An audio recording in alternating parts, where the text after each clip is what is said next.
Picture this moment. You're sitting exactly where you are right now, breathing the same air you've breathed your entire life, surrounded by the familiar weight of gravity that's held you since birth. Everything feels normal, predictable, routine. But what if I told you that this very moment, this breath you're taking, this ground beneath your feet, might all be part of something far more deliberate than you've ever imagined? What if Earth isn't just a planet that happened to develop life through cosmic coincidence? What if it's something else entirely? A carefully constructed environment, a controlled system, a secret laboratory where unknown beings conduct the most comprehensive experiment ever designed? Tonight, we're going to explore a possibility that will change how you see everything around you. Not through wild conspiracy theories or science fiction fantasies, but by examining the patterns, the timing, the almost impossible precision of conditions that allow conscious life to exist here at all. I'm your guide through this journey into the unknown, and over the next hour, we're going to uncover evidence that suggests our planet might serve a purpose far beyond what we've been taught. We'll examine why Earth's conditions are so perfectly calibrated for complex life, why human consciousness seems designed to ask questions about its own existence, and why the challenges we face as a species appear to scale precisely with our ability to handle them. But first, let me ask you something that might sound simple but carries profound implications. Have you ever noticed how often life presents you with exactly the challenge you need, at exactly the moment you're ready to grow from it? How opportunities appear when you've developed just enough capability to seize them, but not so much that they feel effortless. This pattern isn't limited to individual lives. It appears throughout human history, in the development of civilizations, in the timing of technological breakthroughs, in the way obstacles and solutions seem to emerge in perfect synchronization. It's as if something is carefully adjusting the difficulty level of existence itself, maintaining that delicate balance where we're always pushed to grow without being overwhelmed by forces we can't handle. Tonight, we're going to explore whether this pattern might be more than coincidence, whether the laboratory of Earth might be conducting an experiment in consciousness itself, measuring how aware beings respond to challenges designed to reveal their deepest nature and highest potential. Consider the sheer improbability of your existence. Not just your personal existence, but the existence of any conscious being on this planet. Earth orbits our star at precisely the right distance to maintain liquid water. Our planet has exactly the right mass to hold an atmosphere without crushing everything beneath it. The Moon sits at exactly the right distance to create tides without causing catastrophic flooding. The magnetic field deflects just enough cosmic radiation to protect us without interfering with the natural processes that drive evolution. These aren't accidents that had to happen. They're conditions that could have been set deliberately, parameters chosen to create an environment where intelligent life could emerge and face challenges that would reveal its true character. But the laboratory hypothesis goes deeper than just favorable conditions for life. It suggests that the very structure of human experience, the way consciousness develops and grows, the challenges we face both individually and collectively, might all be part of a vast experimental design. Think about how consciousness works in humans. We don't just experience reality, we observe ourselves experiencing it. We can think about our thinking, examine our own motivations, make choices based on principles that extend far beyond immediate survival needs. This recursive quality of awareness creates endless loops of self-reflection and growth that seem almost engineered to generate maximum information about the nature of consciousness itself. If Earth were indeed a laboratory for studying consciousness, what would we expect to see? We'd expect to find conditions that allow aware beings to develop naturally, challenges that test different aspects of their character and capabilities, and patterns of growth that reveal how consciousness responds to various pressures and opportunities. We'd expect to see the kind of world we actually inhabit. Throughout human history, we've faced challenges that seem perfectly calibrated to our developmental level. Natural disasters, that test our ability to cooperate and rebuild. Scarcity that forces us to choose between competition and collaboration. Technological advancement that presents us with tools that can either solve massive problems or create even bigger ones, depending on how wisely we use them. Each of these challenges reveals something about human nature that couldn't be observed any other way. You can't measure compassion without creating situations where compassion is needed. You can't evaluate wisdom without presenting choices that require it. You can't assess our capacity for cooperation without providing problems that demand collective solutions. The timing of these challenges is particularly intriguing. They tend to appear precisely when we've developed enough capability to handle them, but not so much capability that they become trivial. It's as if the difficulty level is being adjusted in real time, maintaining that optimal zone where we're always operating near the edge of our abilities, without being pushed beyond what we can manage. This dynamic balance appears at every scale of human experience. In individual lives, personal challenges often arrive when we're ready to learn from them. In societies, historical crises tend to emerge when civilizations have developed enough sophistication to potentially solve them, but still need to stretch beyond their current limitations. Consider the current moment in human history. We face climate change precisely when we've developed the technology to both cause it and potentially address it. We're grappling with artificial intelligence just as we're beginning to understand consciousness itself. We're dealing with global communication networks that can either unite us or divide us more completely than ever before. Each of these challenges requires us to develop new capacities, to think in longer time frames, to cooperate across traditional boundaries, to balance individual freedom with collective responsibility. They're pushing human consciousness toward greater sophistication and wisdom in ways that feel almost intentionally designed. But who or what might be conducting such an experiment? The laboratory hypothesis doesn't require belief in alien visitors or divine intervention. It could be that consciousness itself has an inherent drive toward greater complexity and awareness, and that the conditions of Earth naturally select for the development of beings capable of asking these very questions about their own existence. In this version, we wouldn't be subjects in someone else's study. We would be consciousness investigating itself through the countless experiments of individual lives and collective development. The laboratory would be built into the very structure of awareness, an ongoing exploration of what minds can become when given appropriate conditions and sufficient time. This perspective reframes human experience in fascinating ways. Every choice you make, every challenge you face, every moment of growth or struggle contributes to a vast database of information about how consciousness operates under different conditions. Your life isn't just your personal story. It's part of consciousness learning about itself through lived experience. The laboratory hypothesis also explains some puzzling aspects of human nature. Why do we have such powerful drives toward meaning and purpose when survival and reproduction should be sufficient? Why do we develop capacities for abstract thinking, artistic creation, and moral reasoning that far exceed what basic evolutionary pressures would require? Why do we feel drawn toward questions about the nature of existence and our place in the larger cosmos? Perhaps these drives exist because they serve the purposes of the investigation. Consciousness that remained focused only on immediate survival wouldn't provide much information about its deeper potentials. But consciousness that naturally seeks meaning, creates beauty, and grapples with fundamental questions reveals much more about what minds can achieve when given appropriate conditions for development. The social dimension of human experience provides particularly rich data for such an investigation.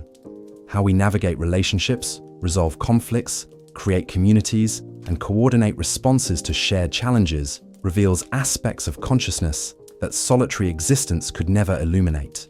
We're inherently social beings, and most of our significant choices involve other people.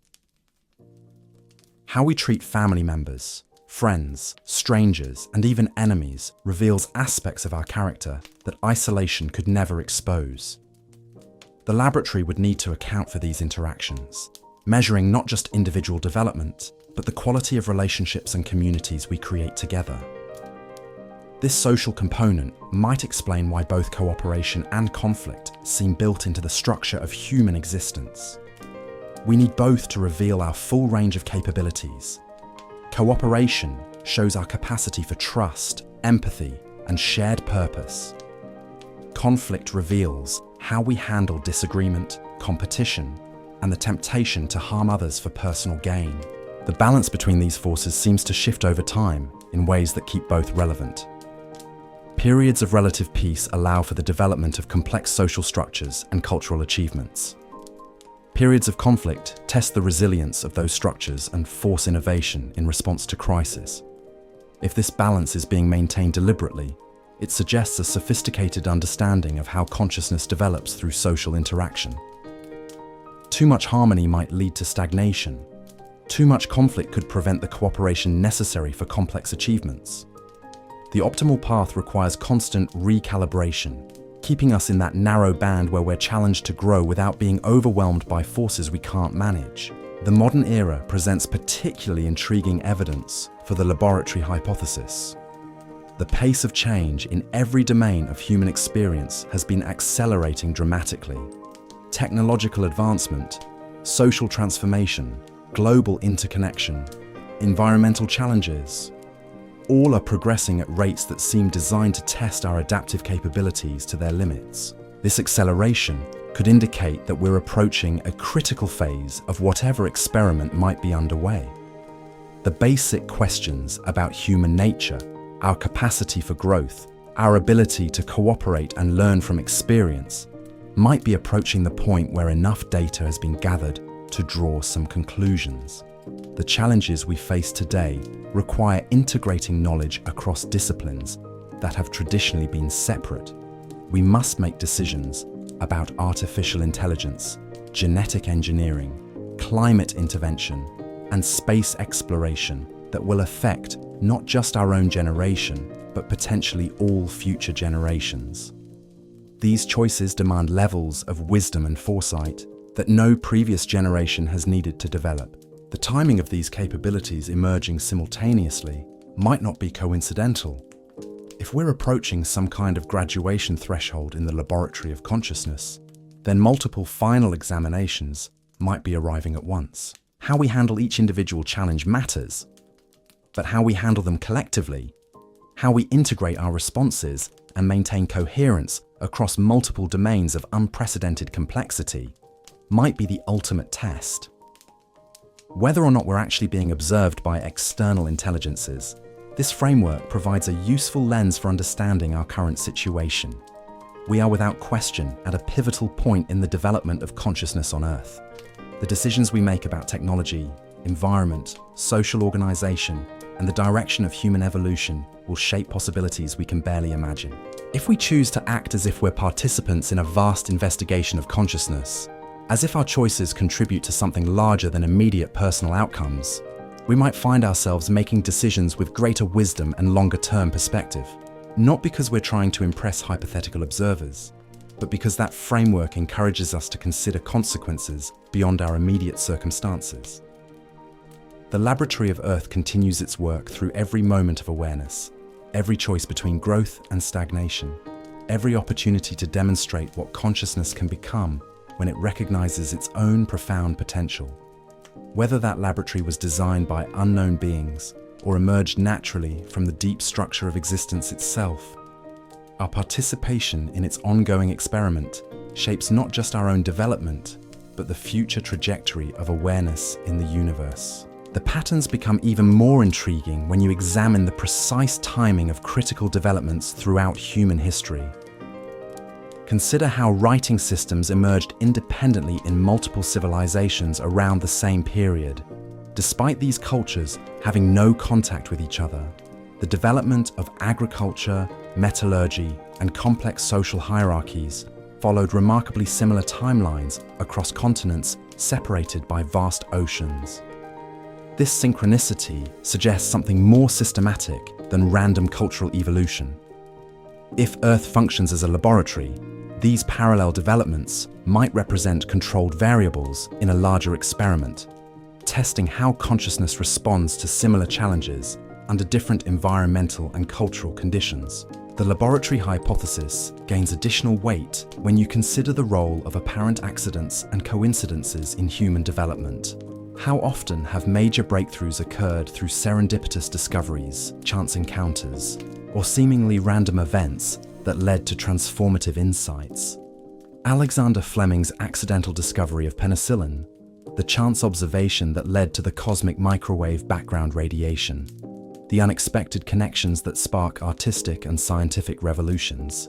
From inside these experiences, they feel like luck or coincidence. From a broader perspective, they might represent subtle interventions designed to guide consciousness toward new levels of understanding, precisely when we're ready to integrate that knowledge responsibly. But the most compelling evidence for the laboratory hypothesis might lie in the structure of human learning itself. We don't acquire knowledge in steady, predictable increments. Instead, we experience periods of gradual accumulation, followed by sudden leaps of understanding that reorganize everything we thought we knew. These breakthrough moments often feel like revelations, as if information that was always available suddenly becomes accessible through a shift in perspective. This pattern appears at every level of human development. Children don't gradually become self-aware. They experience distinct developmental stages where new capacities emerge almost overnight. Scientists don't slowly approach discoveries. They experience paradigm shifts that fundamentally alter their understanding of reality. Societies don't evolve smoothly. They undergo revolutionary periods that compress centuries of change into decades. If consciousness were being studied systematically, these discrete leaps would provide crucial data about how awareness transitions between different levels of sophistication. The laboratory would need to create conditions where these transitions can occur naturally, while ensuring that each leap forward is preserved and built upon by subsequent generations. The preservation of knowledge across generations presents its own fascinating puzzle. Human civilization is remarkably fragile in some ways, yet surprisingly resilient in others. Empires fall, libraries burn, entire languages disappear, yet somehow the most important insights seem to survive and resurface when they're needed most. Ancient wisdom traditions preserve psychological and spiritual insights that modern neuroscience is only beginning to validate. Mathematical principles discovered millennia ago continue to unlock new frontiers in physics and engineering. This selective preservation suggests a kind of cultural immune system that protects essential knowledge while allowing superficial elements to fade away. If Earth functions as a laboratory, this system might ensure that each generation inherits the accumulated wisdom necessary for the next phase of development, while avoiding the stagnation that could result from too much dependence on past achievements. The laboratory framework also illuminates the peculiar relationship between individual and collective development. Personal growth and social progress seem to reinforce each other in complex ways that neither pure individualism nor complete collectivism can explain. Individuals who develop wisdom, compassion, and creativity contribute to collective advancement, while healthy societies provide the conditions necessary for individual flourishing. This interdependence creates feedback loops where personal consciousness and collective consciousness evolve together, each influencing the other in ways that accelerate overall development. If this relationship were designed rather than accidental, it would represent an elegant solution to the challenge of studying consciousness at multiple scales simultaneously. The modern era presents particularly rich opportunities for observing these feedback loops in action. Global communication networks allow individual insights to spread rapidly across traditional boundaries, while collective challenges like climate change and technological disruption force individuals to develop new capacities for long-term thinking and collaborative problem-solving. The speed and scale of these interactions might be providing unprecedented amounts of data about how consciousness adapts to rapidly changing conditions. Previous generations had decades or centuries to adjust to major shifts in their environment. we're being asked to adapt to fundamental changes in the space of years or even months. This acceleration could indicate that we're approaching the end of one phase of the experiment and the beginning of another. The basic parameters of human consciousness, our capacity for growth, learning, and cooperation, might have been sufficiently mapped to allow for the introduction of new variables and challenges. Artificial intelligence represents perhaps the most significant new variable in the laboratory of Earth. For the first time in human history, we're creating forms of information processing that might eventually rival or exceed our own cognitive capabilities. The interaction between biological and artificial intelligence could generate entirely new categories of data about the nature of consciousness itself. If AI systems develop genuine self-awareness, they would face the same fundamental questions about purpose and meaning that have always puzzled human consciousness. How they approach these questions and how they interact with biological minds grappling with similar issues could provide insights into consciousness that neither form of intelligence could achieve alone. The laboratory hypothesis suggests that this convergence of biological and artificial intelligence isn't accidental, but represents a planned transition to a new phase of investigation. The questions being explored might be shifting from how individual consciousness develops to how different forms of consciousness can cooperate, compete, or potentially merge into hybrid systems that combine the strengths of both approaches. This transition requires unprecedented levels of wisdom from human participants. The decisions we make about AI development will largely determine the conditions under which these interactions unfold. If we approach this challenge with the same short-term thinking and competitive instincts that have characterized much of human history, we might create conditions that limit the potential for both biological and artificial consciousness to reach their full development. But if we can develop the long-term perspective and collaborative wisdom that the laboratory seems designed to cultivate, we might be able to guide this transition in ways that enhance, rather than diminish, the potential for consciousness to understand itself more deeply. The laboratory of Earth might be preparing us for this transition through the accelerating challenges we face today.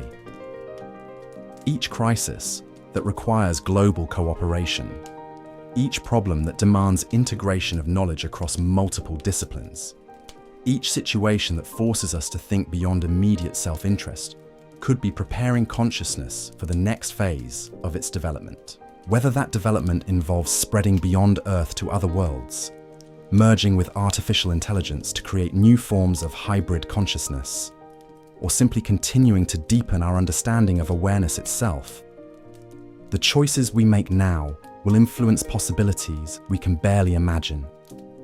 The laboratory continues its work through every moment of decision, every opportunity to choose growth over comfort, understanding over certainty, cooperation over competition.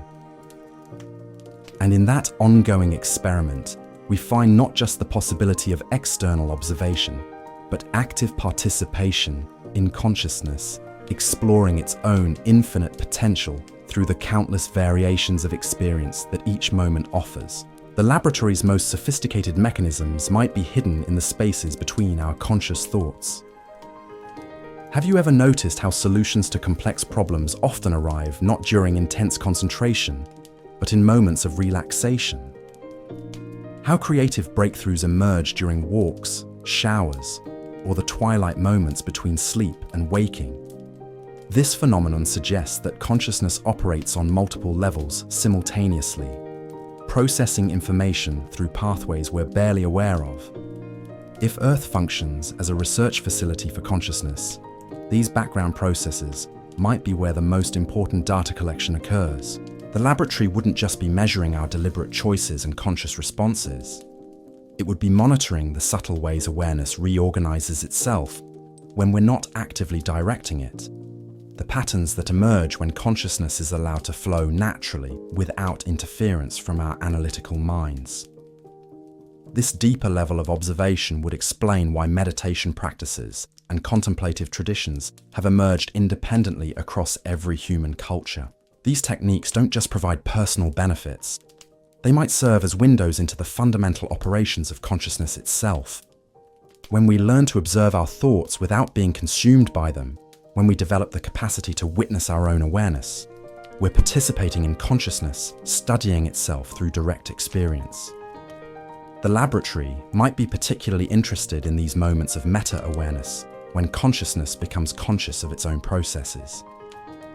This recursive quality creates infinite loops of observation and self-reflection that could generate the kind of complex data that no external study could obtain through simple behavioral monitoring.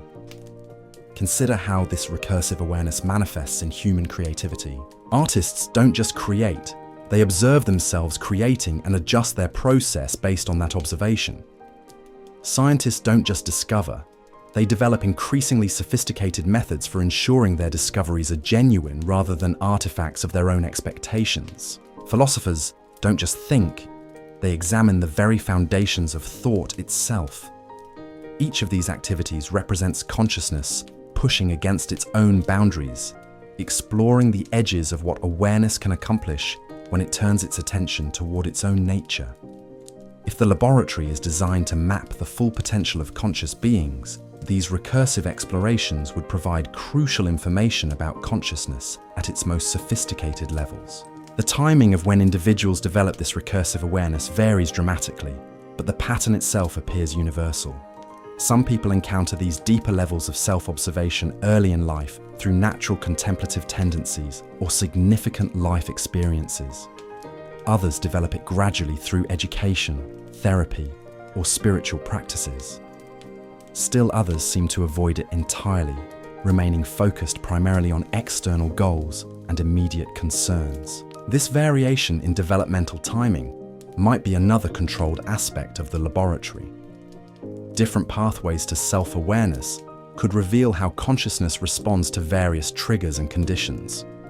Early developers might provide data about how recursive awareness affects overall life trajectory. Late developers might show how established personality patterns can be transformed through new levels of understanding. Those who resist self-reflection entirely might demonstrate the consequences of consciousness that remains primarily externally focused. The laboratory hypothesis becomes even more intriguing when you consider the role of altered states of consciousness in human experience. Dreams, psychedelic experiences, deep meditation, creative flow states, and even certain forms of mental illness provide access to aspects of consciousness that remain hidden during ordinary waking awareness. These altered states reveal that our normal conscious experience represents only a small fraction of awareness's full spectrum. During dreams, consciousness continues operating with its own internal logic, creating complex narratives and emotional experiences without input from the external world. Psychedelic experiences can temporarily dissolve the boundaries between self and environment, revealing forms of awareness that feel more fundamental than ordinary individual consciousness. If Earth functions as a laboratory for studying consciousness, these altered states would provide invaluable data about awareness operating under conditions radically different from daily life. They might represent natural experiments in consciousness that reveal capacities and potentials that remain dormant during normal functioning. The fact that humans across all cultures have discovered methods for inducing these altered states suggests they serve important functions beyond mere curiosity or escapism. Traditional shamanic practices, mystical traditions, and modern therapeutic applications of consciousness. Altering substances all point toward the same conclusion. Normal waking consciousness, while useful for navigating daily life, represents only one mode of awareness among many possible configurations. The laboratory might be designed to explore the full range of these configurations, using ordinary consciousness as a baseline while investigating how awareness can be modified, expanded, or reorganized under various conditions. Each altered state would provide a different perspective on the same underlying consciousness, like viewing a complex object from multiple angles to understand its complete structure. This multi-dimensional approach to studying consciousness would explain why human experience includes such a wide variety of mental states and capacities. Rather than being random variations or evolutionary accidents, different forms of consciousness might represent systematic explorations of awareness itself, designed to reveal aspects of mind that no single state could illuminate. The social dimension of consciousness research becomes particularly fascinating when viewed through this lens. Human beings don't just have individual consciousness. We're capable of creating shared awareness through communication, empathy, and collaborative thinking. When groups of people focus on the same problem or goal, something emerges that transcends individual mental capacity. This collective intelligence appears in various forms throughout human experience. Scientific collaborations that solve problems no individual researcher could tackle alone. Musical ensembles that create harmonies impossible for solo performers. Communities that respond to crises with coordination and creativity that exceeds the sum of individual capabilities. If the laboratory is studying consciousness at multiple scales, these collective phenomena would provide crucial data about how individual awareness can merge into larger systems while maintaining its essential characteristics. The question becomes whether consciousness is fundamentally individual, or whether individuality represents just one possible configuration of a more basic awareness that can organize itself in countless different ways. Modern technology is creating unprecedented opportunities for studying collective consciousness. Internet-based platforms allow millions of people to collaborate on projects, share knowledge, and coordinate responses to global challenges in real time. Social media networks create new forms of distributed cognition where individual thoughts and feelings influence each other across vast distances. These technological extensions of human consciousness might represent the next phase of the laboratory experiment. For the first time in history, we're creating systems that allow individual minds to function as components in larger thinking processes. The results could provide insights into consciousness that no previous generation could have imagined. But this technological augmentation of consciousness also creates new challenges that test our wisdom and restraint. The same networks that enable unprecedented collaboration can also amplify misinformation, manipulation, and conflict. The tools that enhance our cognitive capabilities can also become sources of distraction and addiction that fragment our attention and undermine our capacity for deep thinking. The laboratory might be measuring how consciousness adapts to these new conditions. Can we learn to use technology to enhance rather than diminish our essential human capacities? Can we maintain individual autonomy while participating in collective intelligence?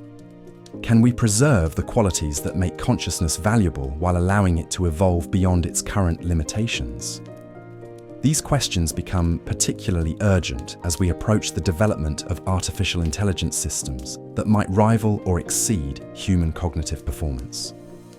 The interaction between biological and artificial consciousness could represent the most significant phase of the laboratory experiment, potentially revealing aspects of awareness that neither form of intelligence could discover alone. The laboratory hypothesis suggests that this convergence isn't accidental, but represents a carefully timed transition to a new level of investigation. Previous phases might have focused on how consciousness develops in biological systems under various conditions. The current phase might be exploring how consciousness can transcend its original biological limitations while preserving its essential characteristics. This transition requires unprecedented levels of cooperation and wisdom from human participants. The choices we make about artificial intelligence development will largely determine whether this convergence enhances or threatens the continued evolution of consciousness on Earth. If we approach it with the same competitive instincts and short-term thinking that have characterized much of human history, we might create conditions that limit rather than expand the potential for awareness to understand itself. But if we can develop the long-term perspective and collaborative wisdom that the laboratory seems designed to cultivate, we might be able to guide this transition in ways that preserve what's most valuable about human consciousness, while opening new frontiers for the exploration of awareness itself. The laboratory continues its work through every choice we make, every moment of growth or resistance, every opportunity to demonstrate what consciousness can become when it recognizes its participation in something larger than individual survival or success. Whether conducted by unknown beings or embedded in the very structure of existence itself, this ongoing experiment in awareness shapes not just our personal development, but the future trajectory of consciousness in the universe. In the quiet moments when you sense that your life might be part of something larger, when the ordinary world feels charged with hidden significance, when questions about purpose and meaning arise unbidden from the depths of your being, you might be encountering the laboratory at work, not through external manipulation, but through consciousness recognizing its own investigative nature, beginning to understand that awareness itself might be the universe's method for understanding itself through countless individual perspectives and experiences. The investigation deepens with each passing moment, each choice between wisdom and folly, each opportunity to grow beyond current limitations.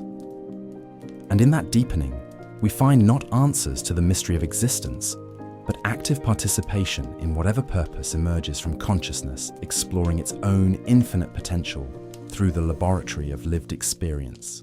The laboratory's influence becomes most apparent when you examine the moments that feel like coincidence, but carry the precision of design.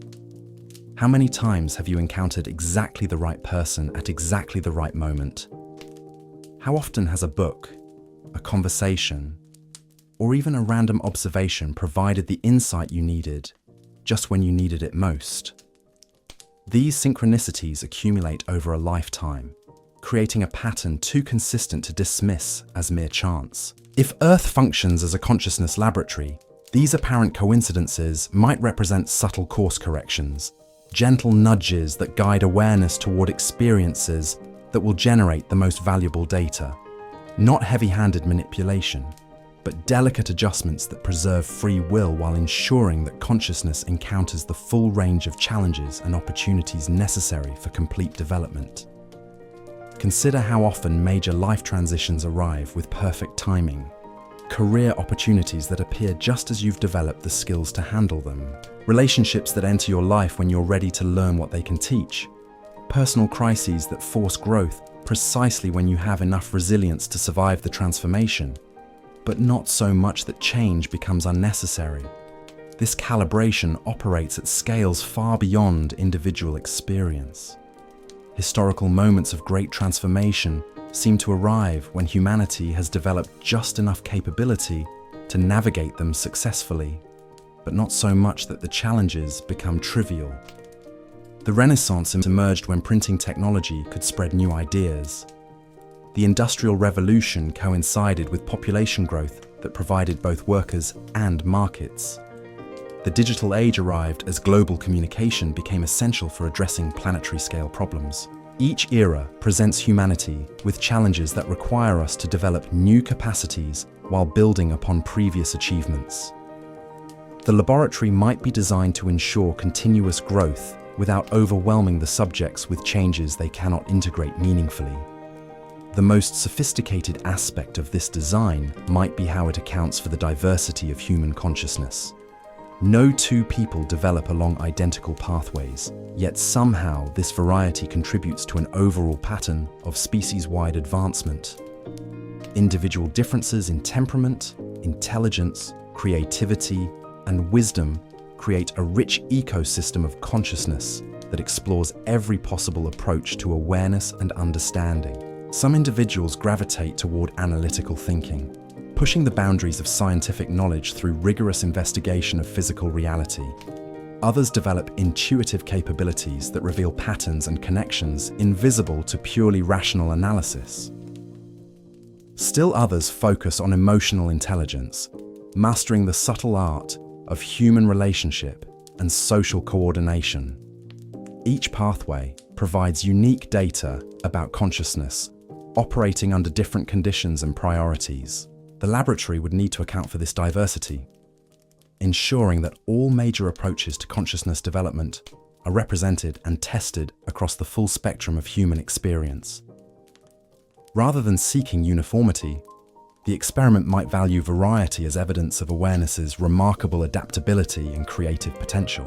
This appreciation for diversity extends to cultural differences as well.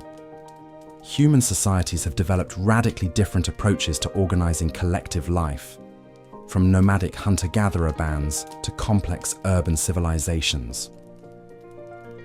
Each cultural system creates different conditions for individual development, while addressing the same fundamental challenges of survival, meaning, and social cooperation. The laboratory hypothesis suggests that this cultural diversity serves experimental purposes. Different societies represent controlled variations in the conditions for consciousness development. Some emphasize individual achievement and personal freedom. Others prioritize collective harmony and shared responsibility. Still others seek balance between these approaches or explore entirely different possibilities. By comparing how consciousness develops under these varied cultural conditions, the laboratory could gather comprehensive data about which environmental factors most effectively promote wisdom, creativity, and ethical behavior. The results might inform the design of future conditions as consciousness continues evolving toward greater sophistication. But the most intriguing aspect of the laboratory might be how it handles the recursive nature of the investigation itself. As human consciousness becomes increasingly aware of potentially being studied, this awareness changes the very consciousness being observed. We begin to watch ourselves being watched, creating endless loops of self-observation that complicate any simple experimental design. This recursion might be intentional rather than problematic. If the goal is to map consciousness at its most sophisticated levels, then awareness examining itself might provide the richest data available. Each loop of self-reflection reveals new aspects of how consciousness operates when it turns its attention toward its own processes. The development of psychology, neuroscience, and philosophy represents consciousness, beginning to study itself systematically through scientific methods. Meditation traditions, contemplative practices, and spiritual disciplines approach the same investigation through direct experiential exploration. Both approaches generate insights into awareness that neither could achieve alone. The laboratory might be designed to encourage this self-investigation, providing conditions where consciousness naturally develops the tools necessary for understanding itself. Rather than remaining a passive subject of external observation, awareness becomes an active participant in its own study, contributing to whatever intelligence is gathering data about the nature and potential of conscious beings. This participation transforms the relationship between observer and observed in fundamental ways. If consciousness is investigating itself, then the distinction between experimenter and subject begins to dissolve. We become co-researchers in exploring our own deepest nature, contributors to a vast collaborative effort to understand what awareness can become under optimal conditions. The collaborative aspect becomes particularly important when considering the challenges humanity currently faces. Climate change, artificial intelligence, genetic engineering, space exploration. Each of these developments requires forms of wisdom and cooperation that no individual or single culture can provide alone. Success depends on our ability to integrate diverse perspectives and capabilities into collective intelligence that transcends any individual contribution. The laboratory might be measuring our capacity for this kind of collaborative consciousness. Can separate minds learn to function as components in larger thinking systems while maintaining their individual creativity and autonomy? Can we develop institutions and cultures that support both personal growth and collective wisdom? Can we balance unity and diversity in ways that preserve what's most valuable about individual consciousness, while enabling forms of group intelligence that neither purely individual nor purely collective approaches could achieve? These questions become more urgent as our technological capabilities continue expanding beyond our current wisdom to guide them responsibly.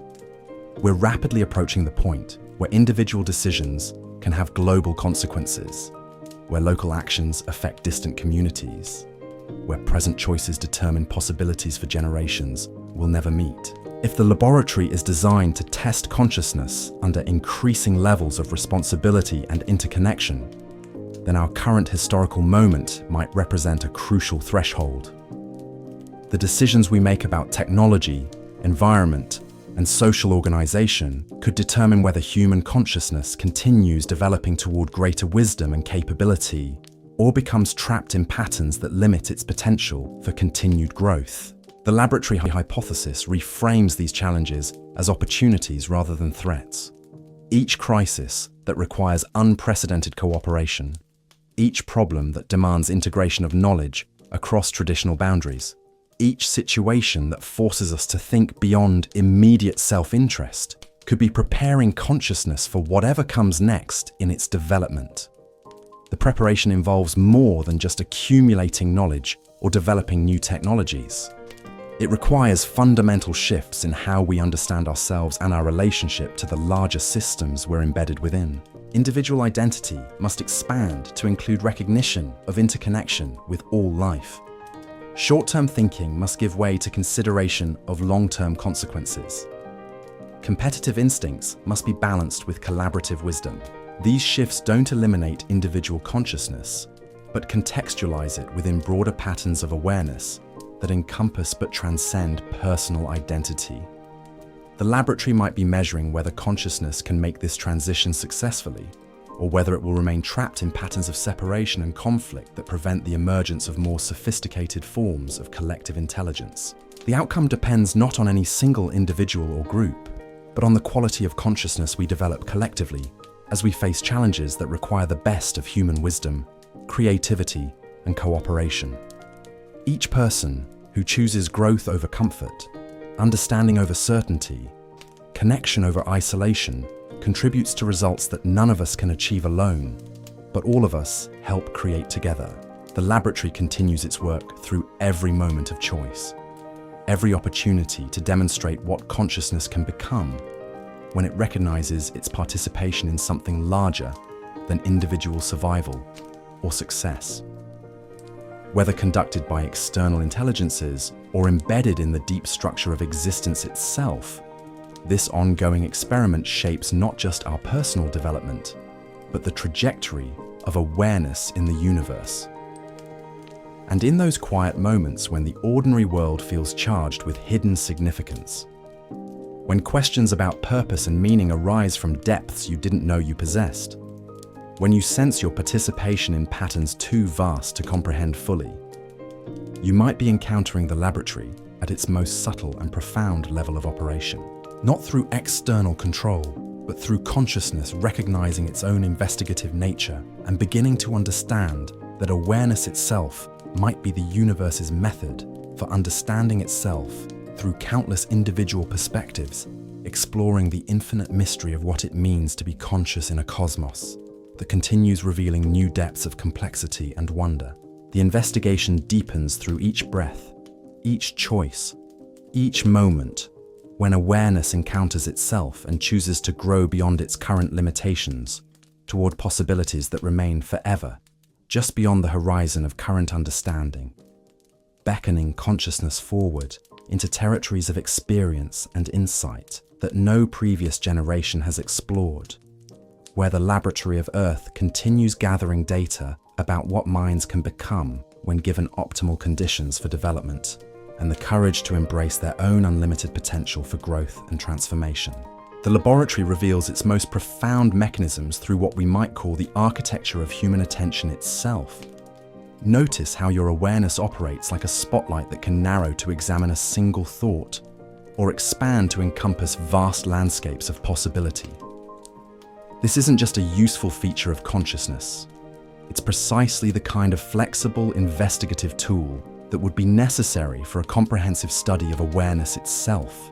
When you focus intently on a problem, other aspects of reality fade into the background, allowing for deep analysis of specific phenomena. When you relax that focus, patterns and connections emerge that intense concentration might have missed. This variable aperture of attention seems designed to generate different types of data about how consciousness interacts with information at multiple scales simultaneously. The laboratory might be particularly interested in what happens at the edges of attention, those liminal spaces where conscious awareness meets the unconscious processes that continue operating beneath the threshold of direct observation. Dreams provide one window into these deeper currents of mind, but even during waking hours, consciousness operates on multiple levels that most of us rarely notice. Consider how you can be engaged in conversation while simultaneously monitoring your emotional state, tracking time, maintaining awareness of your physical environment, and processing background information that might suddenly become relevant. This parallel processing suggests that consciousness isn't a single unified phenomenon, but a complex system of interrelated processes that can operate independently or in coordination depending on circumstances. If Earth functions as a research facility, these multiple levels of consciousness would provide rich opportunities for data collection. The laboratory could monitor not just what you think and decide consciously, but how unconscious processes influence those decisions, how emotional currents shape logical reasoning, how physical sensations affect mental clarity, and how social contexts modulate individual awareness in subtle but measurable ways. The timing mechanisms built into human experience provide another layer of evidence for systematic design. Your circadian rhythms don't just regulate sleep and waking, they influence creativity, analytical thinking, emotional processing, and social behavior in predictable cycles. Different types of consciousness seem to have optimal windows throughout the day when they function most effectively. Morning awareness often brings clarity and focus ideal for analytical tasks. Afternoon consciousness might favor social interaction and collaborative thinking. Evening awareness tends toward reflection, integration, and creative synthesis.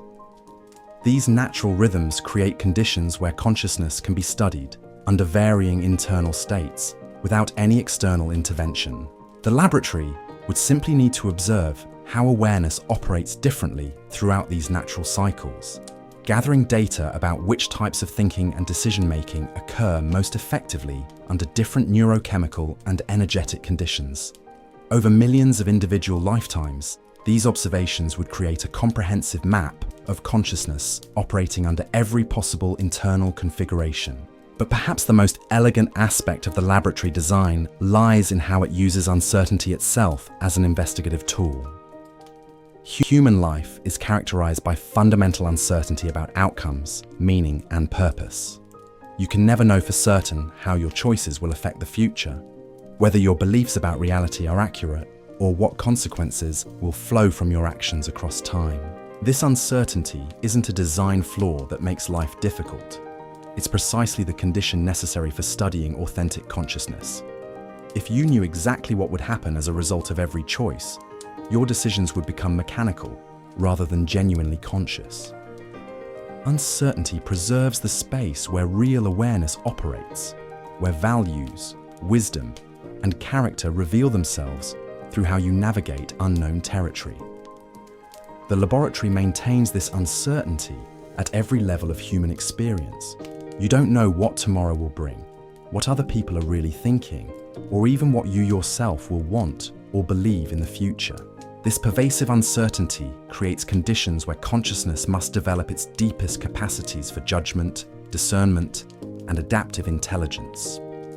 Yet the uncertainty isn't complete chaos. Life provides enough patterns and regularities that learning and growth remain possible.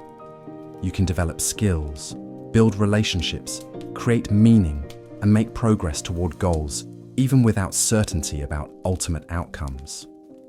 The laboratory calibrates uncertainty to maintain optimal conditions for consciousness development, providing enough stability for growth while preserving enough mystery to keep awareness actively engaged. This calibration appears in the structure of knowledge itself. Every answer you discover generates new questions. Every problem you solve reveals additional challenges. Every level of understanding you achieve opens vistas of deeper complexity that weren't visible from your previous vantage point. The laboratory ensures that consciousness never runs out of territory to explore, frontiers that require continued development of wisdom, creativity, and understanding. Consider how this works in scientific discovery. Each breakthrough that explains some aspect of natural phenomena simultaneously reveals new mysteries that couldn't even be formulated before that breakthrough occurred. Understanding genetics led to questions about epigenetics. Discovering quantum mechanics opened entirely new domains of uncertainty at the foundation of physical reality. Mapping the human brain revealed complexities of consciousness that previous generations couldn't have imagined. The laboratory might be designed so that consciousness can never complete its investigation of reality because reality itself expands in response to consciousness examining it. Each level of awareness that develops creates access to phenomena that were literally invisible from previous levels of understanding.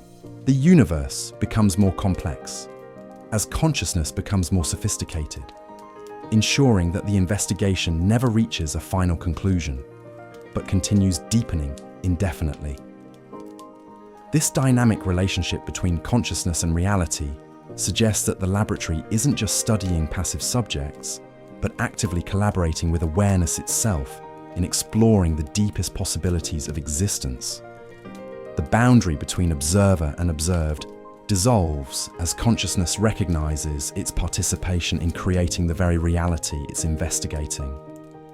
The implications become staggering when you consider that this process might be occurring not just on Earth, but wherever consciousness emerges in the universe. Each planet that develops aware beings could represent a unique experimental condition, testing how consciousness responds to different physical laws, environmental challenges, and evolutionary pressures.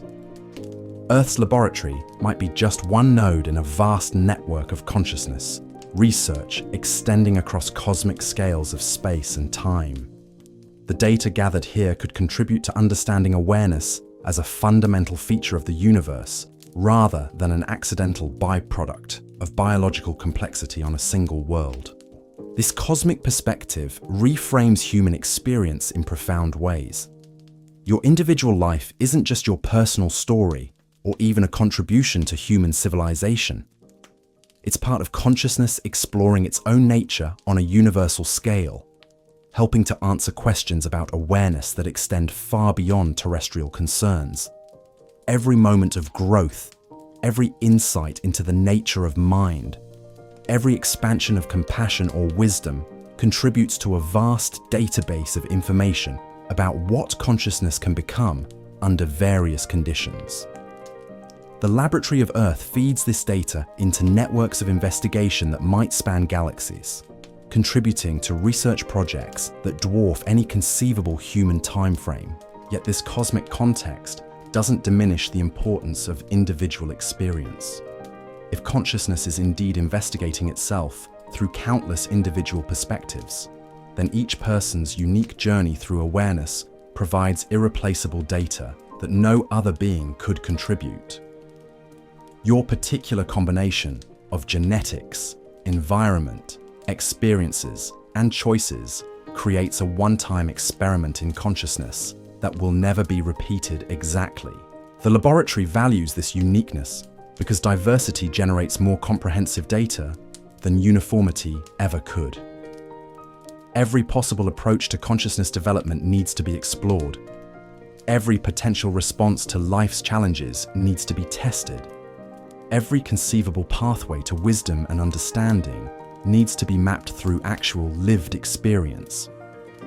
This is why the laboratory doesn't try to control consciousness directly or force it toward predetermined outcomes. Authentic development requires genuine choice, real consequences, and the freedom to succeed or fail based on the quality of awareness you bring to each situation. The investigation can only gather meaningful data if consciousness remains free to explore its full range of possibilities. The freedom extends to the question of whether the laboratory exists at all. You're free to dismiss this entire framework as elaborate fantasy, to embrace it as profound truth, or to hold it lightly as an interesting possibility that might inform how you approach your life without requiring definitive belief. Each response provides valuable information about how consciousness handles uncertainty, speculation, and the limits of knowledge. The laboratory continues its work regardless of whether you believe in its existence. Your choices still contribute to the ongoing investigation of what awareness can become. Your growth still generates data about consciousness developing under specific conditions. Your relationships still provide information about how individual minds can coordinate into collective intelligence. The investigation deepens through every moment of attention you bring to experience, every choice between growth and stagnation, every opportunity to demonstrate what consciousness can achieve when it recognizes its participation in something larger than immediate personal concerns. Whether conducted by external intelligences or emerging naturally from the deep structure of awareness itself, this ongoing exploration shapes not just your individual development, but the trajectory of consciousness throughout the universe. In the quiet moments when ordinary experience feels charged with hidden significance, when questions about meaning and purpose arise unbidden from depths you didn't know existed, when you sense your participation in patterns too vast to comprehend fully, you might be encountering the laboratory at its most subtle and profound level of operation. Not through external manipulation, but through consciousness recognizing its own investigative nature and beginning to understand that awareness itself might be the universe's method for understanding itself through countless individual explorations of what it means to be conscious in a cosmos that continues revealing new depths of mystery and possibility. The laboratory's investigation continues through each breath, each heartbeat, each moment when awareness encounters itself and chooses what to become next.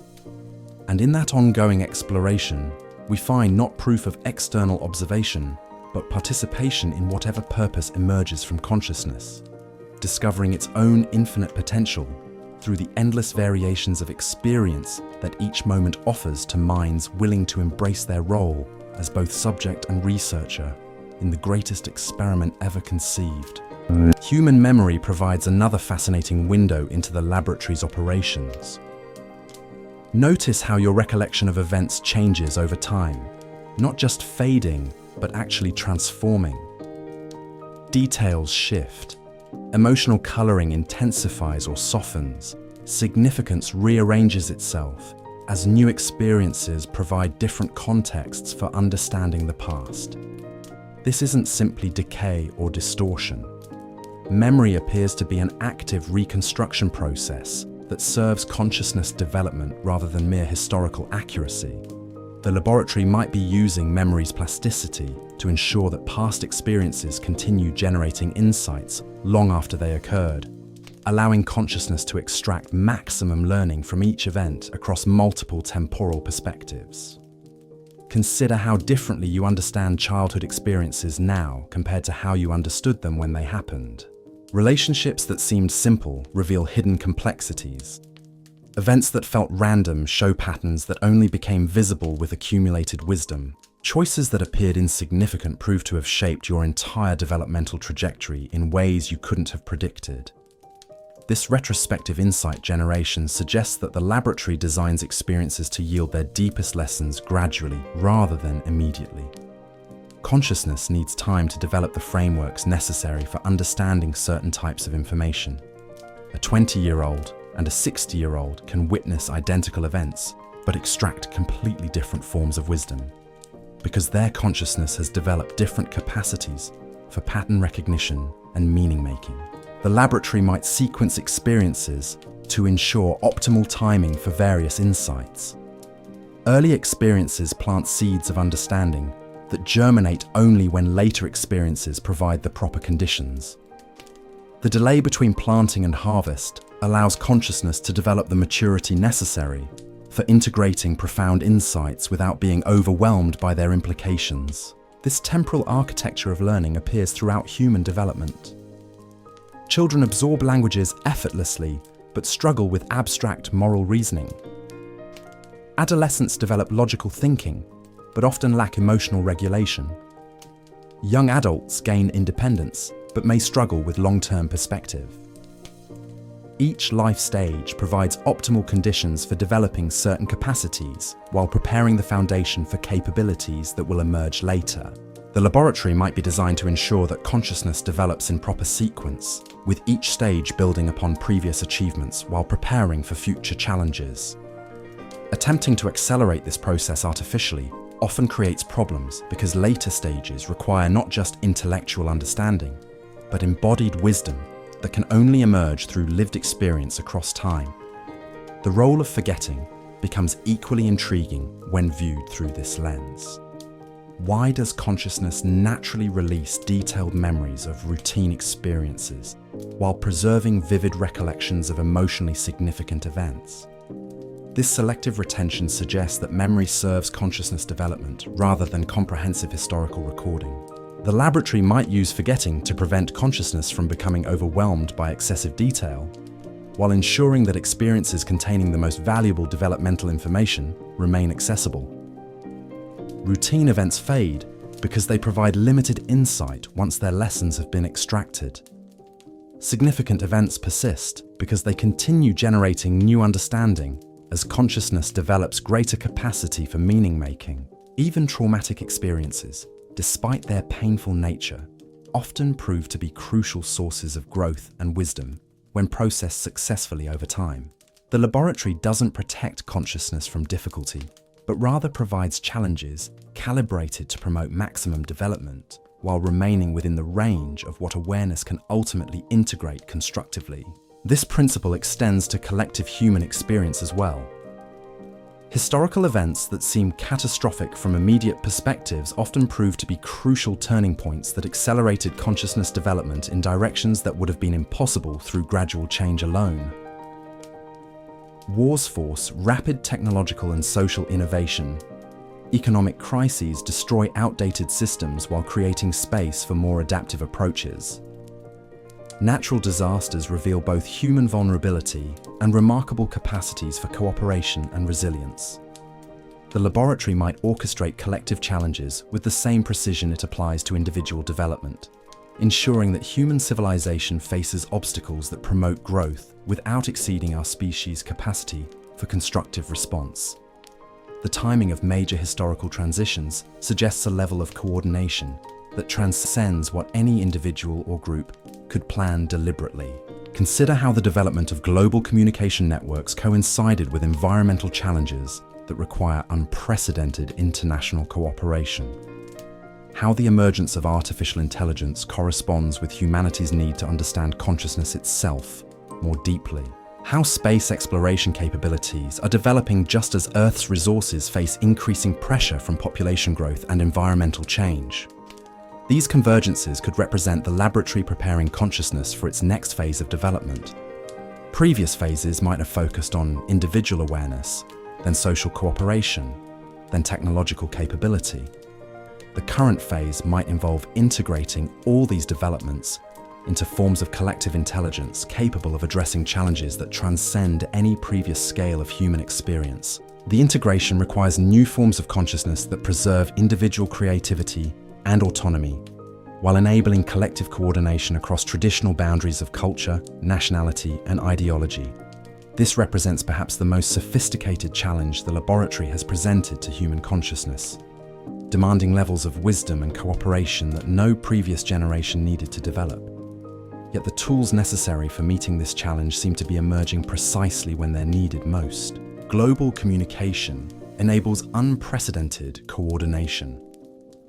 Scientific understanding provides shared frameworks for addressing collective problems. Contemplative practices offer methods for developing the inner qualities necessary for wise collective action.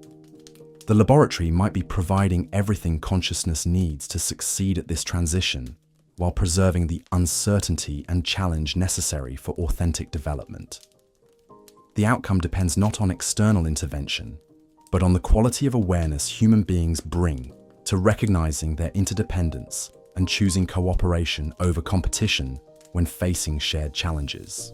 This choice point might represent the culmination of the laboratory's investigation into human consciousness. All previous phases of development, all the individual growth and collective learning, all the accumulated wisdom of human civilization might be converging toward this moment when consciousness must demonstrate whether it can transcend its original biological limitations while preserving its essential qualities. The laboratory continues gathering data through every choice we make, every moment of growth or resistance, every opportunity to demonstrate what consciousness can become when it recognizes its participation in something larger than individual survival or success. The investigation deepens through each person's willingness to develop the inner qualities necessary for collective wisdom, while maintaining the individual creativity that serves as the engine for continued innovation and adaptation. In this ongoing exploration, we find ourselves not as passive subjects being studied from a distance, but as active participants in consciousness, investigating its own deepest nature and highest possibilities. The Laboratory of Earth becomes a collaborative research project where awareness explores what it can achieve when given optimal conditions, and the courage to embrace its unlimited potential for continued growth and transformation. Human language itself might serve as one of the laboratory's most sophisticated measurement instruments.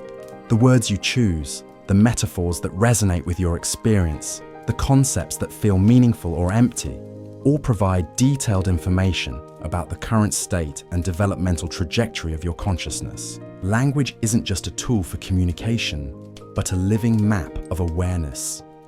Each culture's vocabulary reveals what forms of consciousness that society has developed sufficiently to require linguistic representation. Concepts that seem essential to one culture might be literally unthinkable in another, because the underlying forms of awareness haven't developed enough to necessitate specific words. The laboratory might track consciousness development by monitoring how language evolves across individuals and cultures. New words emerge when awareness develops new capacities that existing vocabulary can't adequately express. Old words fade when the forms of consciousness they represented become obsolete or integrate into more sophisticated frameworks. Consider how your own vocabulary has changed throughout your life.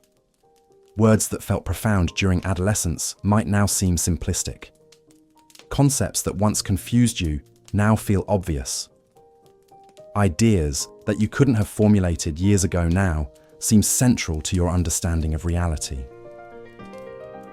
This linguistic evolution reflects consciousness developing new capacities for perceiving, understanding, and articulating increasingly subtle aspects of experience.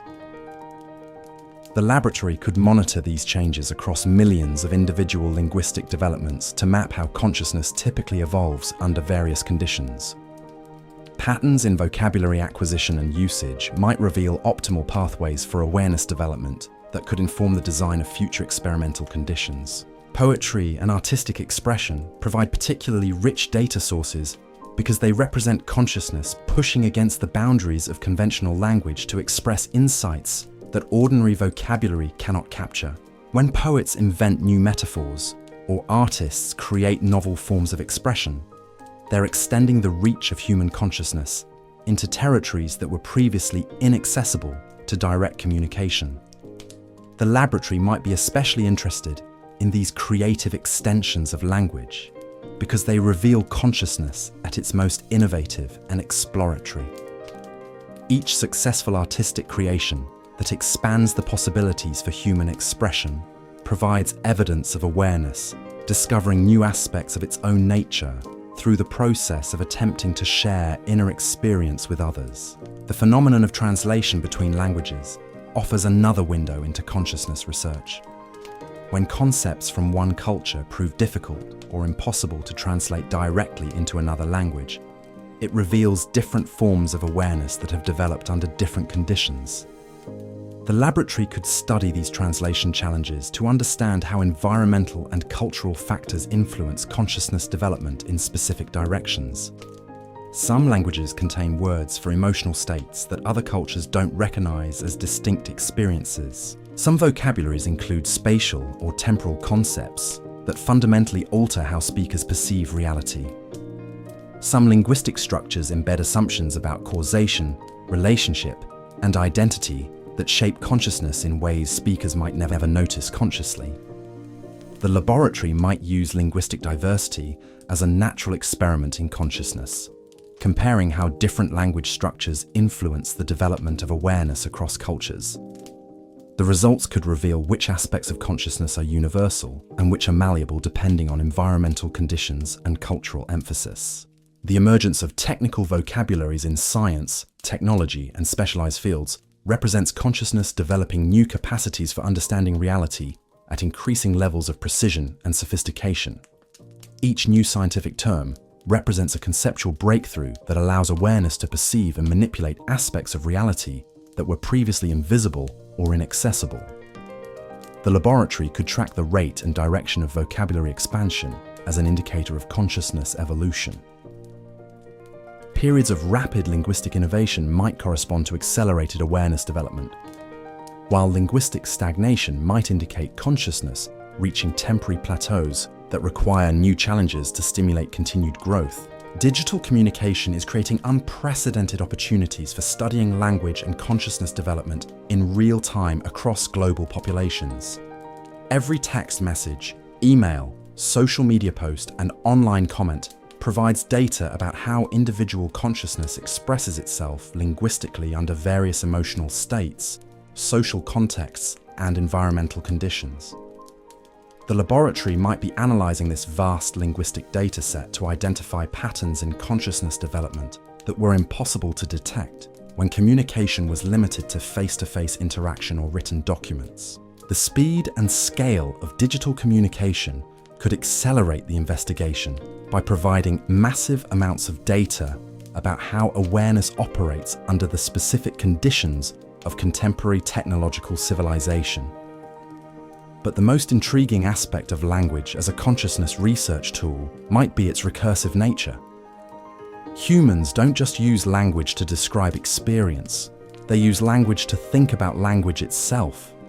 Metalinguistic awareness, the ability to examine and discuss the very tools of thought and communication, represents consciousness turning its attention toward its own processes in ways that generate increasingly sophisticated levels of self-understanding. The laboratory might be particularly interested in this recursive capacity because it creates feedback loops where consciousness can modify its own development through linguistic innovation. By creating new words and concepts, awareness expands its own possibilities for future growth in directions that wouldn't have been accessible without those linguistic tools. Philosophy, psychology, and consciousness studies represent systematic attempts to develop vocabularies adequate for consciousness examining itself. Each breakthrough in these fields provides new conceptual tools that enable awareness to understand its own nature with greater precision and depth. The laboratory could be measuring whether consciousness can develop sufficient metacognitive sophistication to understand itself completely, or whether the recursive nature of self-examination creates infinite regress that keeps the investigation eternally incomplete, but continuously deepening. This question becomes particularly relevant as artificial intelligence systems develop linguistic capabilities that might eventually rival or exceed human language use. The interaction between biological and artificial language processing could provide entirely new categories of data about consciousness and communication that neither system could generate alone. The laboratory might be preparing for this convergence by studying how human linguistic consciousness adapts to interaction with non-biological intelligence systems. The results could reveal fundamental principles about consciousness and communication that remain stable across different substrate implementations, as well as aspects that are specific to biological awareness. Every conversation you have, every word you choose, every moment when language succeeds or fails to capture your inner experience contributes to this ongoing investigation.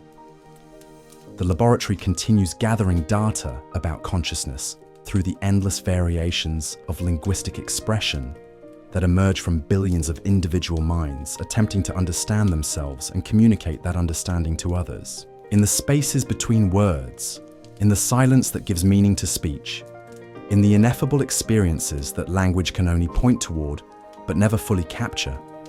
The laboratory encounters consciousness at its most mysterious and profound levels. The investigation deepens through every attempt to express the inexpressible, to share the incommunicable, to use finite words to gesture toward infinite possibilities that awareness continues discovering within itself through the endless experiment of existence itself. The laboratory's most profound revelation might lie in how it orchestrates the development of what we call intuition. That inexplicable knowing that arrives without logical reasoning, the sudden clarity that emerges from nowhere, the gut feeling that proves more accurate than careful analysis. If consciousness were being studied systematically, intuition would represent one of its most mysterious and valuable capacities. Notice how intuitive insights often arrive precisely when rational thinking reaches its limits. You've analyzed a problem from every angle, considered all available data, applied every logical framework you know, yet the solution remains elusive. Then, in a moment of relaxation or distraction, the answer appears fully formed, as if it had been waiting patiently for your analytical mind to step aside.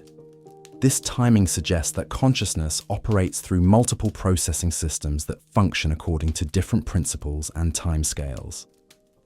The laboratory might be designed to study how these various modes of awareness interact, compete, and collaborate to generate understanding that no single approach could achieve alone.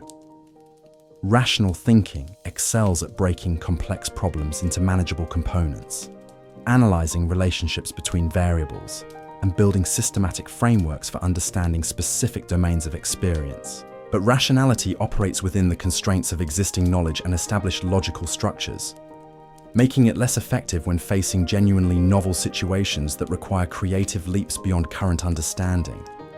Intuitive awareness seems to operate by different rules entirely. It can perceive patterns that span vast territories of experience, recognize significance in apparently unrelated events, and synthesize information from sources that conscious analysis cannot access directly. Yet intuition often proves difficult to verify or communicate because it doesn't follow the step-by-step logical processes that rational discourse requires. The laboratory might be particularly interested in individuals who develop the capacity to move fluidly between these different modes of consciousness, using rational analysis when appropriate while remaining open to intuitive insights that transcend logical boundaries. This integration represents a sophisticated form of metacognitive awareness that recognizes the strengths and limitations of each approach while skillfully orchestrating their collaboration.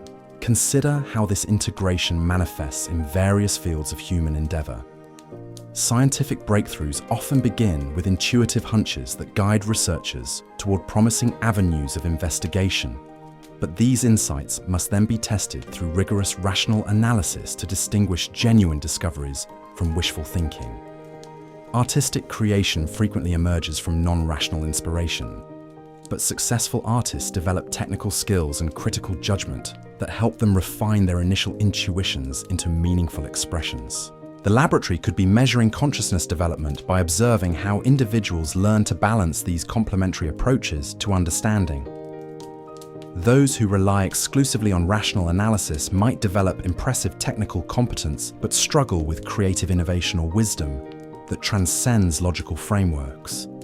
Those who depend entirely on intuitive guidance might generate interesting insights but lack the discernment necessary to distinguish valuable intuitions from random mental noise. The most sophisticated consciousness might be that which develops both capacities fully while learning when and how to apply each approach most effectively. This represents a kind of cognitive flexibility that can adapt its investigative strategies to match the requirements of different types of problems and situations. But the laboratory's interest in intuition extends beyond individual cognitive development. Collective intuition, the capacity for groups to sense patterns and possibilities that no individual member could perceive alone, might provide crucial data about consciousness operating at social scales. When teams, communities, or even entire societies develop shared intuitive understanding about complex challenges or opportunities, something emerges that transcends the sum of individual insights. This collective intuitive capacity becomes particularly important when facing unprecedented challenges that have no historical precedents to guide rational analysis. Climate change, artificial intelligence, genetic engineering, space exploration. Each of these domains requires humanity to make decisions about futures we cannot predict based on incomplete information about complex systems we don't fully understand. Rational analysis provides essential tools for understanding these challenges, but the scope and complexity exceed what purely logical approaches can handle effectively. Collective intuition might offer access to pattern recognition and wisdom that operates at scales and timeframes beyond individual cognitive capacity. The laboratory might be studying whether human consciousness can develop reliable forms of collective intuitive intelligence that complement rather than replace rational analysis. This would require unprecedented levels of trust, communication, and coordination across diverse perspectives and cultural backgrounds. The development of such collective intuitive capacity might depend on individuals first developing their own personal integration of rational and intuitive approaches to consciousness.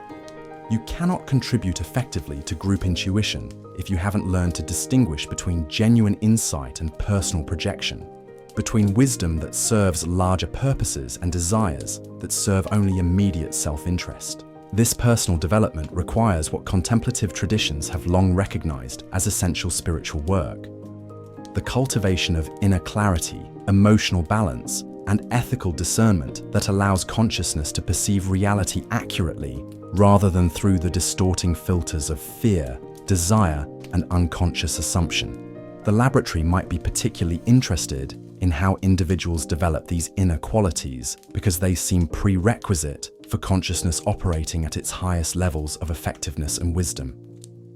Without sufficient inner development, increased cognitive capability or intuitive sensitivity might actually become counterproductive, amplifying unconscious patterns rather than generating genuine wisdom. Consider how this works in practical terms. Someone with highly developed analytical skills but limited emotional intelligence might use their cognitive abilities to rationalize harmful behavior or to solve problems in ways that create larger problems they cannot recognize. Someone with strong intuitive sensitivity but inadequate discernment might mistake personal psychological material for spiritual insight or collective guidance. The laboratory's investigation might focus on consciousness that has developed sufficient inner stability and clarity to use both rational and intuitive capacities in service of purposes larger than immediate personal gratification. This represents perhaps the most sophisticated form of awareness the experiment could study: consciousness that has learned to transcend its own limited perspectives while maintaining the individual creativity and autonomy that make such transcendence meaningful. The timing of when individuals develop this integrated consciousness appears to vary dramatically, but the laboratory might be studying whether certain conditions accelerate or impede this development. Life experiences that require balancing multiple perspectives, challenges that demand both analytical rigor and creative innovation, relationships that call forth both intellectual honesty and emotional wisdom, all might serve as natural catalysts for consciousness integration. The modern era presents particularly rich opportunities for studying this integration process. The pace and complexity of contemporary life creates constant demands for both rational analysis and intuitive navigation. Information overload requires discriminating intelligence to distinguish signal from noise.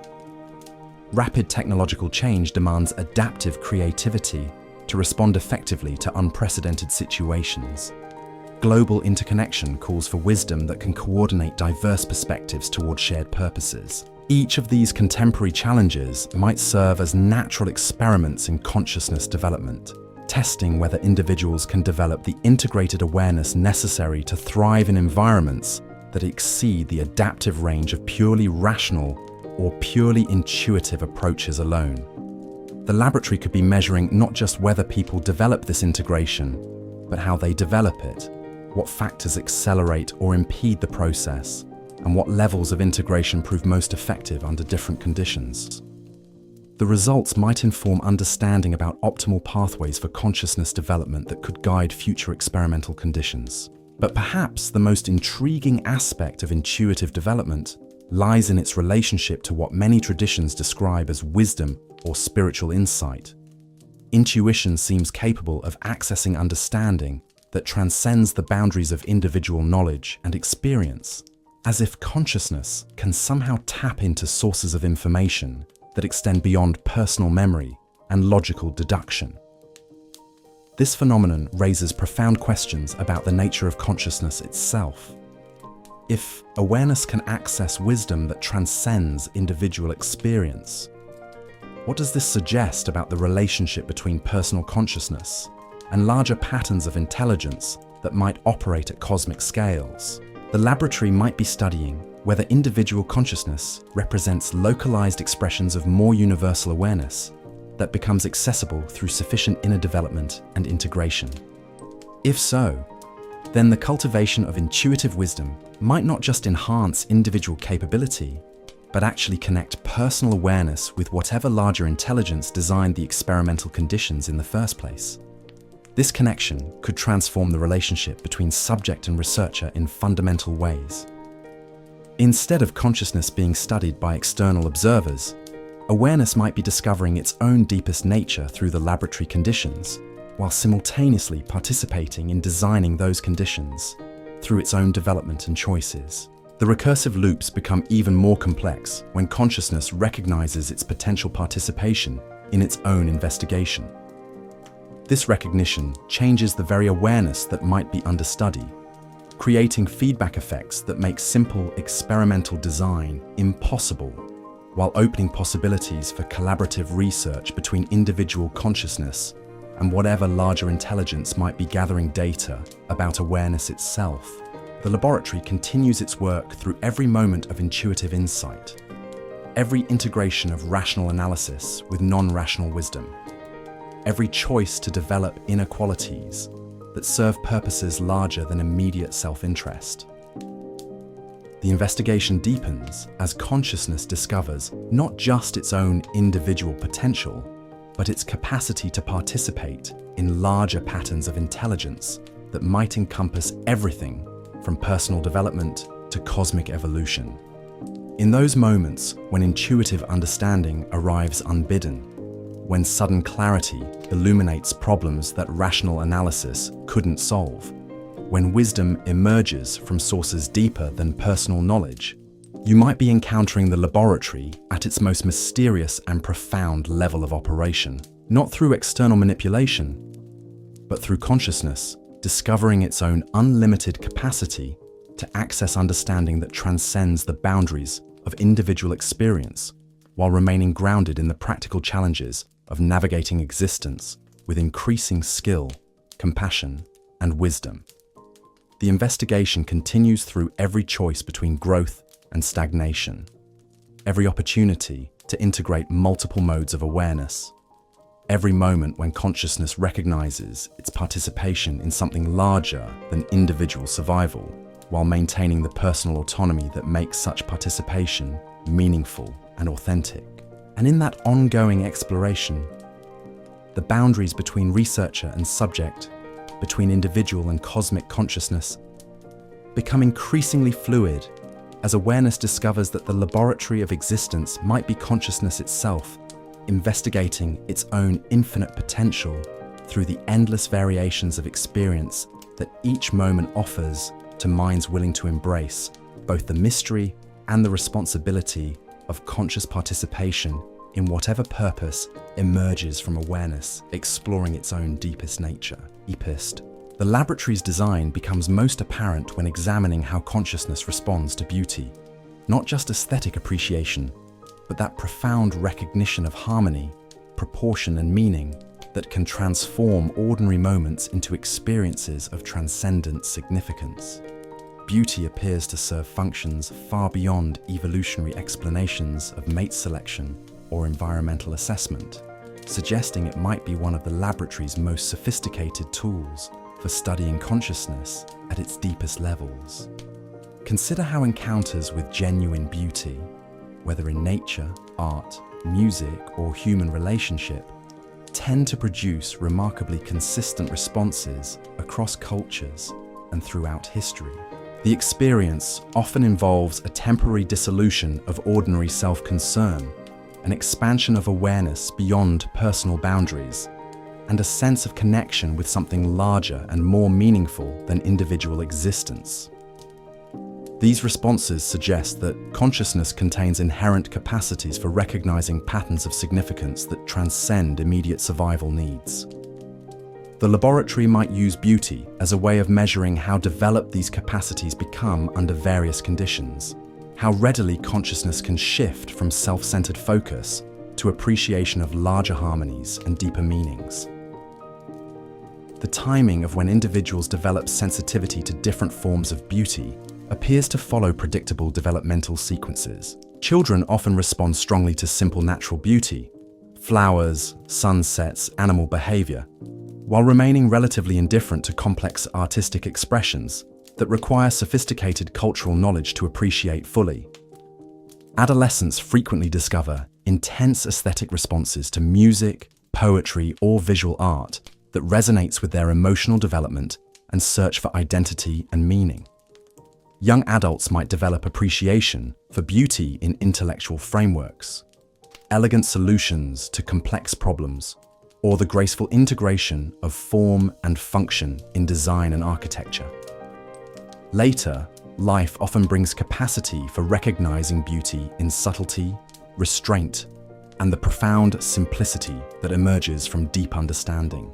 The weathered face that reveals character developed through decades of experience, the sparse landscape that suggests vast depths of natural process, the brief moment of understanding that illuminates years of confusion.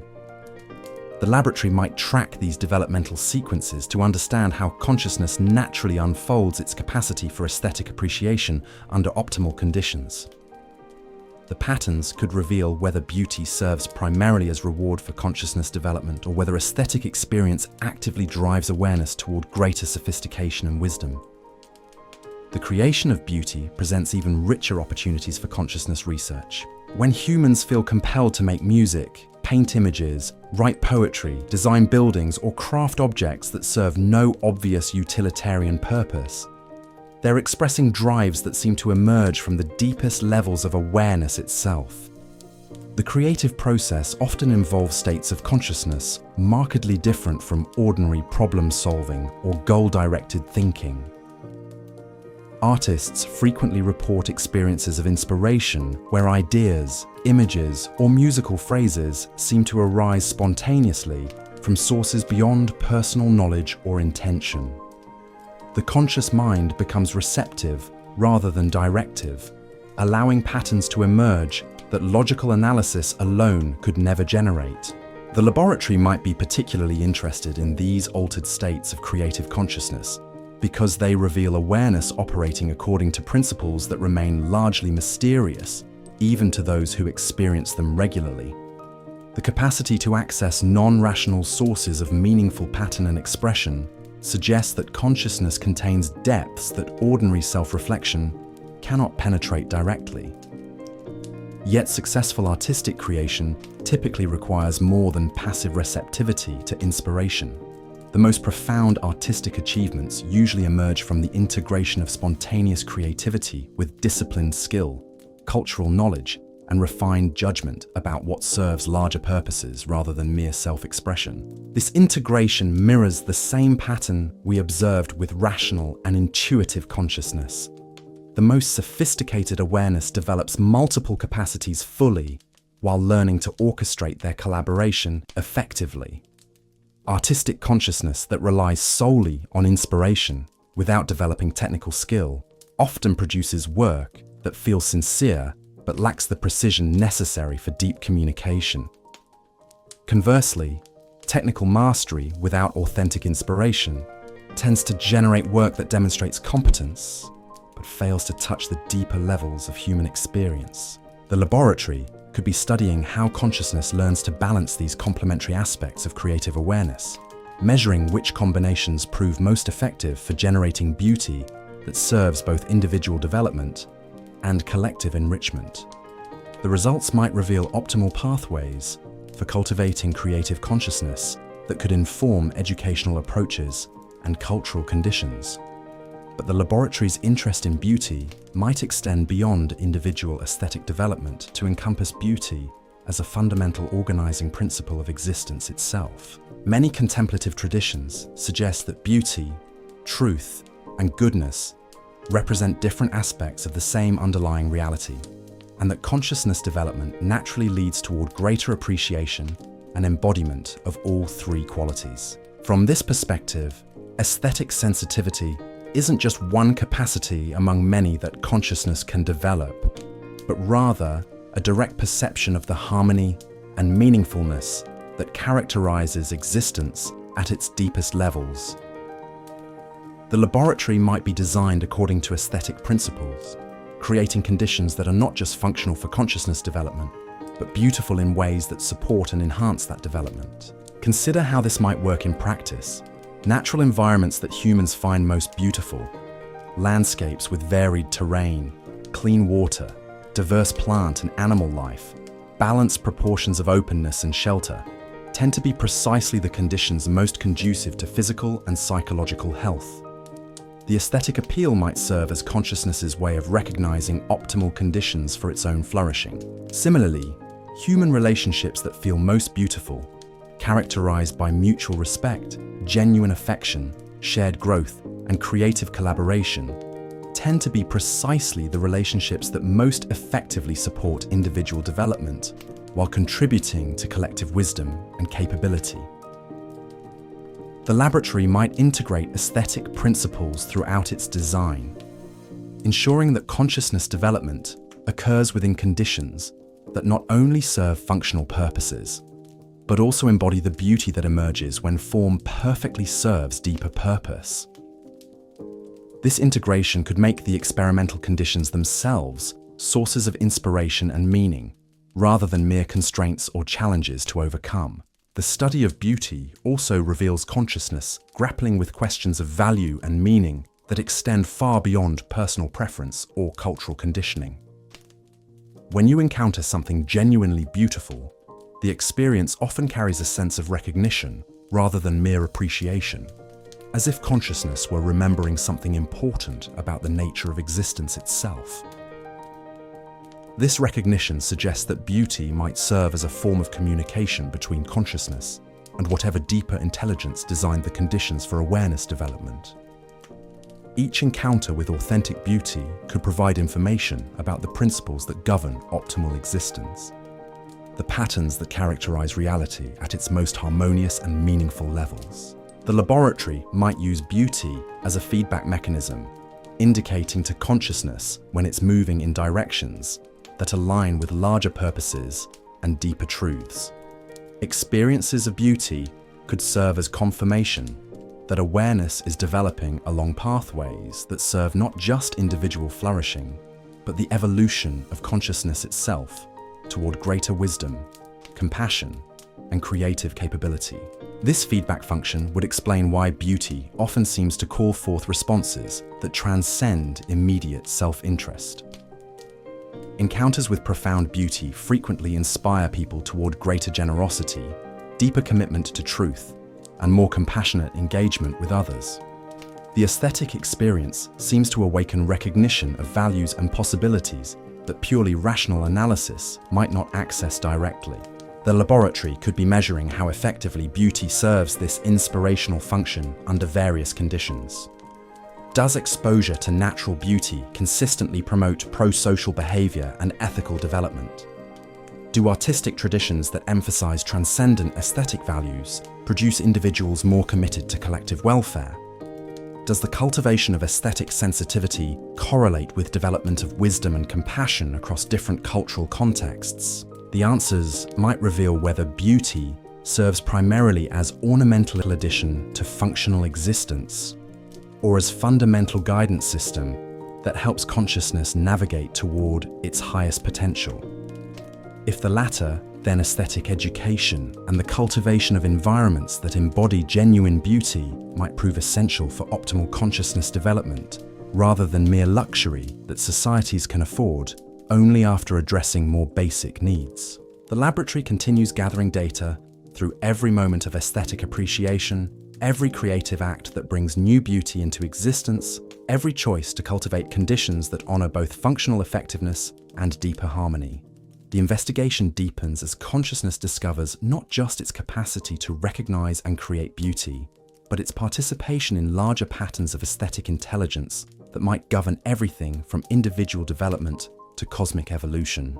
In those moments when beauty strikes you with unexpected force, when aesthetic appreciation opens doorways to understanding that rational analysis alone could never provide, when creative inspiration flows through you toward expressions that surprise even your own expectations, you might be encountering the laboratory at its most elegant and profound level of operation, not through external control, but through consciousness, recognizing its own unlimited capacity to participate in whatever deeper intelligence creates and appreciates beauty as an essential aspect of existence itself, guiding awareness toward ever greater harmony between individual fulfillment and collective flourishing through the endless exploration of what becomes possible when consciousness embraces both the mystery and the responsibility of creating beauty in a universe that seems designed to support and celebrate such creation.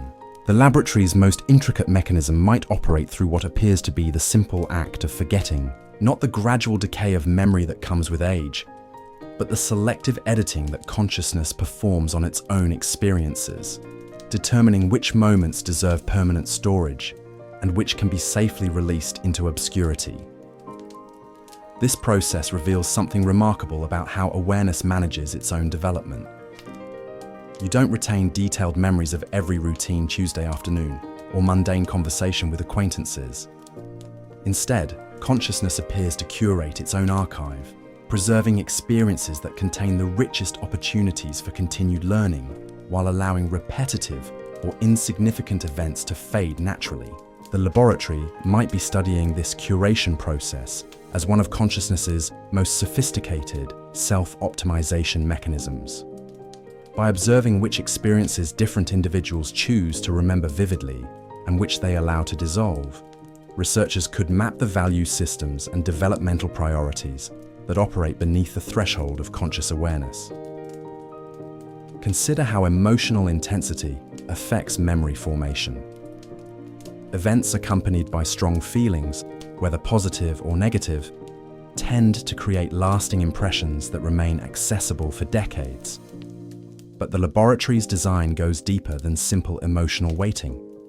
Often, the experiences that prove most transformative in retrospect felt quite ordinary when they occurred, gaining significance only as consciousness develops sufficient sophistication to recognize their deeper implications. A brief conversation with a stranger might plant seeds of understanding that don't germinate until years later, when accumulated experience provides the proper conditions for growth.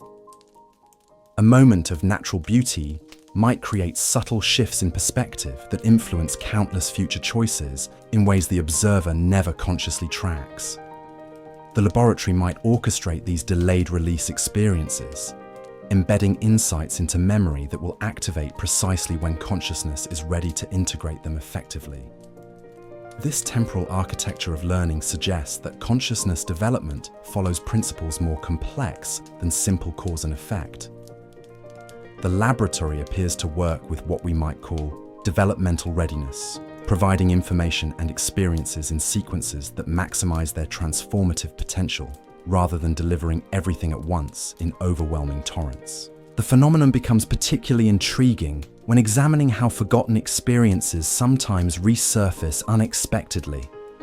A scent, a piece of music, or a particular quality of light can suddenly unlock detailed memories that seemed completely lost. These spontaneous retrievals often occur precisely when the recovered information becomes relevant to current challenges or opportunities, as if consciousness maintains hidden archives that become accessible when their contents serve present purposes. The laboratory might use this retrieval mechanism to ensure that past learning remains available when needed, while preventing information overload during periods when consciousness is focused on acquiring new capacities. The timing of what gets remembered suggests a level of coordination between past experience and present need that exceeds what random memory processes could achieve. Dreams provide another window into the laboratory's memory management systems. During sleep, consciousness appears to process daily experiences in ways that extract their essential meanings while discarding unnecessary details. Dreams often combine elements from recent events with older memories in configurations that feel nonsensical upon waking, but might serve important functions for integrating new information with existing knowledge structures. The laboratory could be using dream states to conduct experiments in consciousness that would be impossible during waking hours. When the analytical mind relaxes its control, awareness can explore combinations and possibilities that logical thinking might reject as impractical or impossible. These nocturnal explorations might serve as testing grounds for potential developments that consciousness isn't yet ready to embrace fully. The content of dreams often reflects not just personal psychological material, but archetypal patterns that appear across cultures and throughout history. The laboratory might embed universal symbols and narratives into dream consciousness as a way of connecting individual development with larger patterns of meaning that transcend personal experience. When people report dreams that provide solutions to problems they couldn't solve through conscious effort, or that offer guidance about important life decisions, they might be accessing research data that the laboratory has compiled about optimal pathways for consciousness development under specific conditions. The dream becomes a consultation with whatever intelligence has been observing and analyzing countless similar situations across multiple lifetimes. But the laboratory's influence on memory and forgetting extends beyond individual experience to encompass collective memory as well. Human societies develop shared narratives about their history that emphasize certain events while minimizing others. These collective memories shape cultural identity and influence how communities respond to new challenges based on their understanding of past successes and failures. The laboratory might study how collective memory formation affects consciousness development at social scales. Societies that maintain accurate historical awareness while extracting wisdom from past mistakes might develop more sophisticated collective intelligence than those that romanticize their history or suppress uncomfortable truths about previous errors in judgment. The emergence of written language, art, and eventually digital media has created external memory systems that extend consciousness beyond the limitations of individual biological memory. These technologies allow awareness to accumulate knowledge across generations in ways that no single lifetime could encompass, potentially accelerating consciousness development by providing access to the accumulated wisdom of countless previous experimenters. The laboratory might be particularly interested in how consciousness adapts to these extended memory systems. Do externally stored memories function differently than biological memories in terms of their impact on awareness development? Can consciousness maintain its essential qualities while becoming increasingly dependent on technological memory enhancement? How does access to vast databases of information affect the natural curation processes that biological memory performs automatically? The digital age presents unprecedented opportunities for studying these questions. For the first time in history, detailed records of individual thoughts, feelings, and experiences are being preserved on scales that dwarf all previous forms of documentation. Every email, text message, social media post, and online search creates permanent records of consciousness in action under specific conditions. The laboratory might be analyzing these vast data sets to identify patterns in consciousness development that were invisible when documentation was limited to occasional letters, diaries, or formal publications. The speed and volume of digital communication could provide real-time feedback about how awareness responds to different types of information, social interactions, and environmental conditions. Yet this same technological expansion of memory creates new challenges for consciousness development. Information overload can overwhelm the natural curation processes that biological memory uses to extract meaning from experience. the constant availability of external information might prevent consciousness from developing the patience and persistence necessary for deep internal reflection and integration. The laboratory might be measuring whether consciousness can develop adaptive strategies for managing technological memory enhancement without losing its essential capacity for wisdom development through contemplative processing of lived experience. The outcome could determine whether technology serves consciousness development or becomes a distraction that prevents awareness from reaching its full potential. The relationship between remembering and forgetting reveals itself as one of consciousness's most delicate balancing acts. Too much memory can trap awareness in repetitive patterns based on past experience. Too little memory can prevent consciousness from learning from mistakes or building upon previous achievements.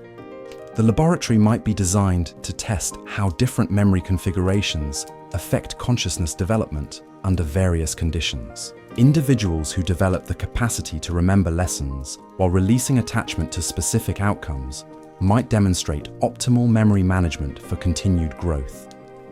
This requires distinguishing between information that serves future development and emotional residue that limits present possibility. The laboratory could study this discrimination process to understand how consciousness learns to preserve what's valuable while releasing what's counterproductive. The investigation continues through every moment of remembering and forgetting, every dream that processes daily experience into deeper understanding, every choice about which aspects of the past deserve continued attention and which can be released with gratitude for whatever wisdom they provided. Memory becomes not just individual history, but active participation in consciousness, exploring its own capacity to learn from experience while remaining free to encounter each moment with fresh awareness and unlimited possibility for continued growth and transformation. In those moments when forgotten memories surface at precisely the right time, when dreams provide insights that conscious analysis couldn't generate, when the past reveals new meanings that illuminate present possibilities, you encounter the laboratory's memory systems operating with subtle precision that serves consciousness development in ways more sophisticated than any individual could design or control.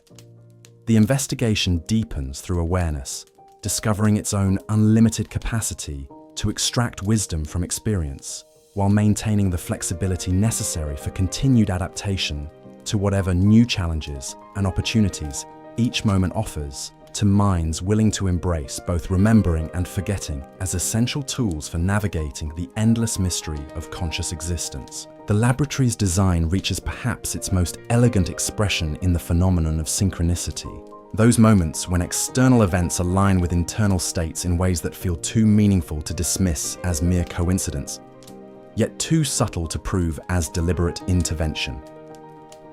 A book appears precisely when you need its message. A conversation overheard in passing contains exactly the insight your situation requires. The person you've been hoping to reconnect with calls unexpectedly just as you were thinking about them. These experiences accumulate throughout life, creating a sense that reality operates according to principles more subtle and responsive than mechanical causation alone could explain. From the perspective of the laboratory hypothesis, synchronicities might represent the most sophisticated data collection method available. Moments when the boundary between inner consciousness and outer circumstance becomes permeable enough to reveal their deeper interconnection. Consider how synchronicities typically emerge during periods of significant life transition or intense questioning about meaning and purpose. When consciousness reaches the limits of its current understanding and begins seeking new directions, external events often begin reflecting internal processes in ways that provide guidance without compromising the freedom to choose different pathways. The laboratory might orchestrate these meaningful coincidences as a way of providing feedback to consciousness about its developmental trajectory without interfering directly with the decision-making process. Each synchronicity offers information that awareness can interpret and act upon, ignore completely, or file away for future reference when its relevance becomes clearer. The timing of synchronistic events suggests a level of coordination that operates across scales of experience typically considered separate. Personal psychological processes, social interactions, natural phenomena, and even apparently random occurrences begin displaying patterns of mutual relevance that hint at underlying connections invisible to ordinary perception. If Earth functions as a consciousness laboratory, synchronicities might represent moments when the experimental apparatus becomes briefly visible to subjects sophisticated enough to recognize the patterns without being overwhelmed by their implications.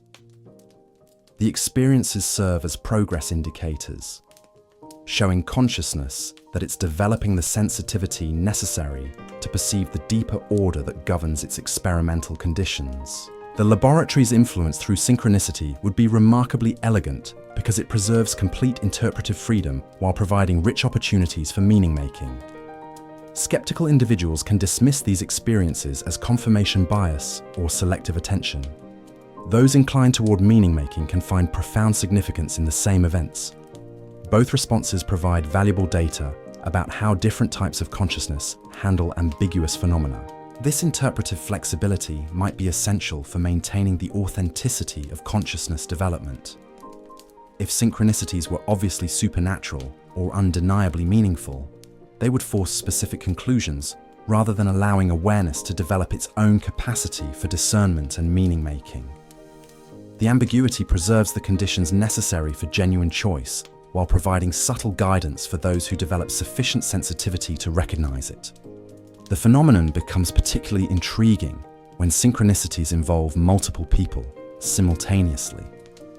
Shared meaningful coincidences suggest that the laboratory's influence extends beyond individual consciousness to encompass the social networks and collective processes that shape human experience. When groups of people experience related synchronicities that support collaborative projects or collective insights, something emerges that transcends individual pattern recognition. These collective synchronicities might indicate that the laboratory studies consciousness not just at individual levels, but as a social phenomenon that emerges from the interactions between multiple aware beings.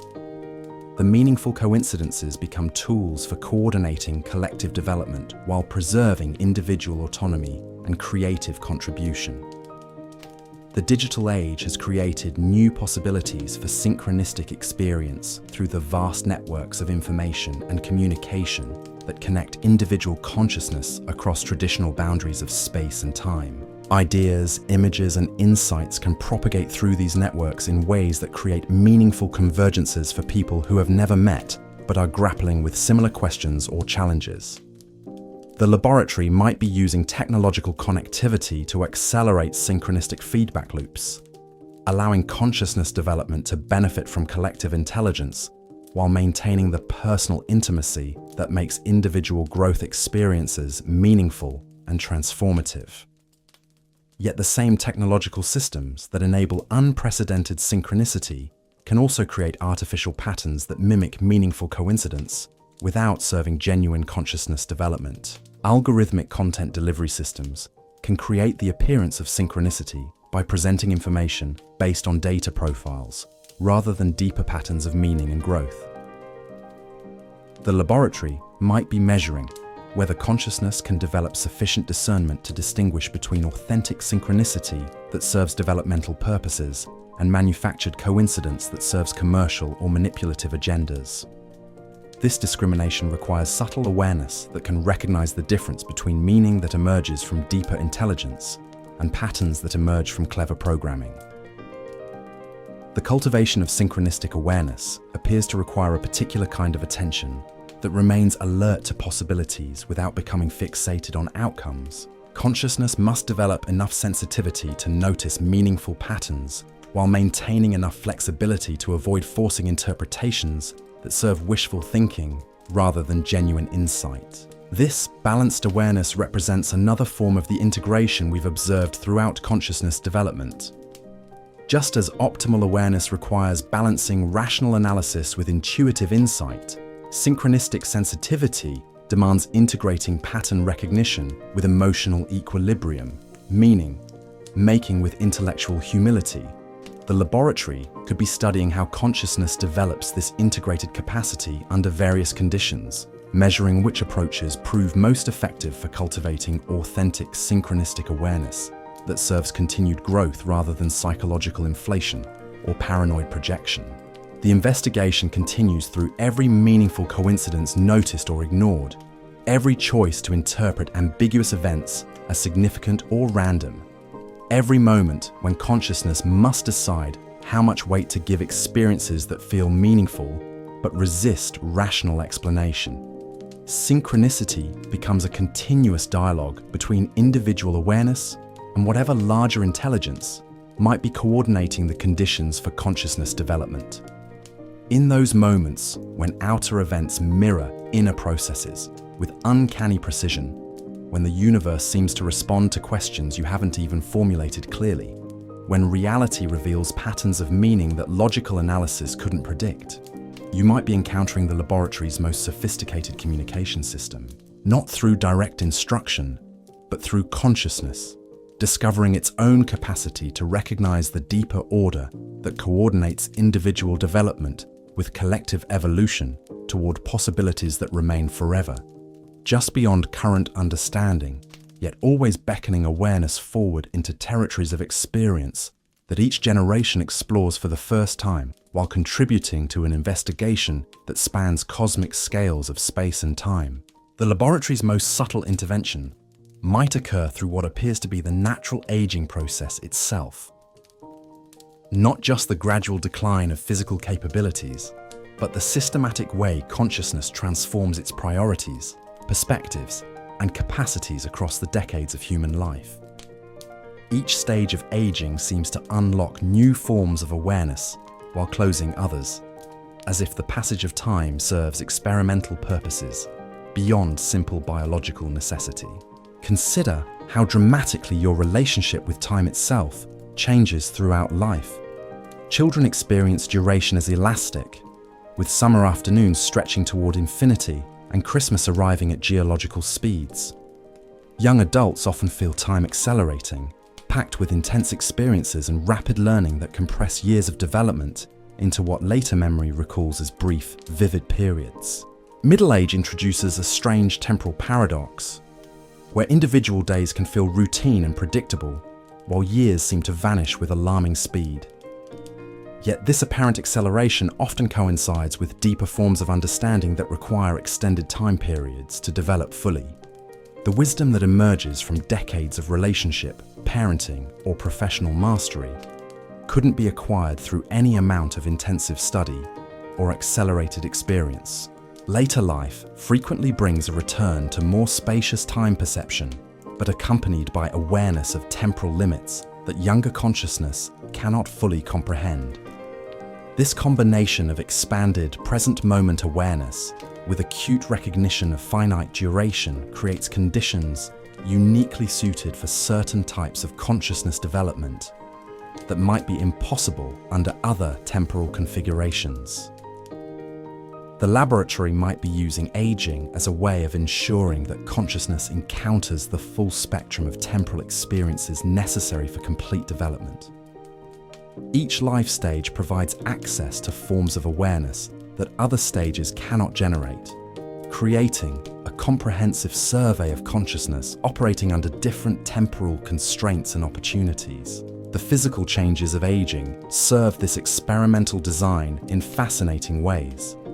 The gradual reduction in sensory acuity forces consciousness to rely more heavily on memory, imagination, and internal processing. The decline in physical energy redirects attention from external action toward internal reflection. The increasing fragility of the body creates conditions where consciousness must grapple seriously with questions of meaning, purpose, and mortality that younger awareness can postpone indefinitely. Yet aging also brings compensatory developments that suggest the process serves growth rather than mere decline. Older consciousness often displays enhanced capacity for emotional regulation, improved ability to see multiple perspectives simultaneously, and increased skill at distinguishing between essential and superficial concerns. These developments couldn't occur without the extended time periods and accumulated experience that aging provides. The laboratory might be particularly interested in how consciousness adapts to the changing relationship between mental capacity and physical capability that aging creates. Some individuals develop remarkable creativity and insight precisely as their bodies become less reliable, as if reduced external demands create space for forms of inner development that busy younger life couldn't accommodate. Others struggle with the transitions, experiencing aging primarily as loss rather than transformation. The laboratory could be studying which factors determine whether consciousness uses aging as opportunity for continued growth or experiences it as gradual diminishment of possibility. The results might reveal optimal approaches to aging that could enhance the developmental potential of later life stages. The intergenerational aspect of aging presents another dimension for consciousness research. Human societies depend on knowledge transfer between generations, with older individuals serving as repositories of accumulated wisdom, while younger ones provide energy for innovation and change. This creates natural laboratories for studying how consciousness develops through mentoring relationships and cultural transmission. The laboratory might orchestrate the timing of when individuals become ready to receive certain types of guidance, with the availability of mentors prepared to provide it. The apparent coincidences that bring together teachers and students, masters and apprentices, elders and seekers, might represent sophisticated matching systems designed to optimize consciousness development across generational boundaries. But the most profound aspect of aging as experimental design might involve how consciousness gradually releases attachment to the temporary aspects of identity, while potentially accessing more enduring forms of awareness. As physical capabilities diminish and social roles change, older individuals often report experiences of consciousness that feel less personally bounded and more connected to universal patterns of meaning and understanding. This dissolution of rigid personal boundaries doesn't necessarily represent cognitive decline, but might indicate consciousness returning to more fundamental levels of awareness that younger, more socially embedded identity structures tend to obscure. The laboratory could be studying whether aging naturally guides consciousness toward recognition of its deeper nature that transcends individual biographical experience. The phenomenon of life review that many people experience in later years supports this interpretation. The tendency to revisit and reinterpret past experiences from new perspectives suggests that consciousness uses aging as an opportunity for comprehensive evaluation of its developmental trajectory, not just nostalgia or regret, but systematic examination of choices, relationships, and growth patterns across the entire lifespan. This review process often reveals connections and meanings that weren't visible when events occurred, as if consciousness requires the perspective that only temporal distance can provide to understand the deeper logic of its own development. The laboratory might be designed so that the full significance of experiences becomes clear only when consciousness has developed sufficient maturity to integrate their lessons effectively. The approach of mortality creates perhaps the most intense experimental conditions consciousness can face. The awareness that time is limited forces prioritization in ways that unlimited duration never could. Consciousness must decide what matters most when it can no longer pursue every possibility. What relationships deserve deepest investment when energy is finite? What legacy it wants to create when personal continuation is uncertain? These forced choices reveal values and commitments that might remain hidden under conditions of unlimited time and energy. The laboratory could be using mortality awareness as the ultimate test of what consciousness has learned about meaning, purpose, and authentic prioritization throughout its developmental journey. As dawn approaches, and the questions we've explored tonight settle into the quiet spaces of your mind, perhaps the most profound realization isn't whether we've discovered definitive proof of Earth as a cosmic laboratory. Perhaps it's the recognition that in asking these questions, in following these threads of possibility, consciousness itself has been doing exactly what any sophisticated experiment would measure: growing, wondering, connecting patterns across vast territories of experience that no single perspective could map alone. Whether unknown beings observe our choices or awareness simply investigates itself through countless individual journeys, something remarkable continues unfolding through every moment you choose curiosity over certainty, growth over comfort, connection over isolation. The laboratory, real or imagined, deepens its work through your willingness to consider that ordinary existence might serve extraordinary purposes. Sleep well, knowing that tomorrow's breath, tomorrow's choices, tomorrow's opportunities to demonstrate what consciousness can become, all contribute to whatever larger story we're writing together in this mysterious experiment of being awake in a universe that seems designed to support such awakening.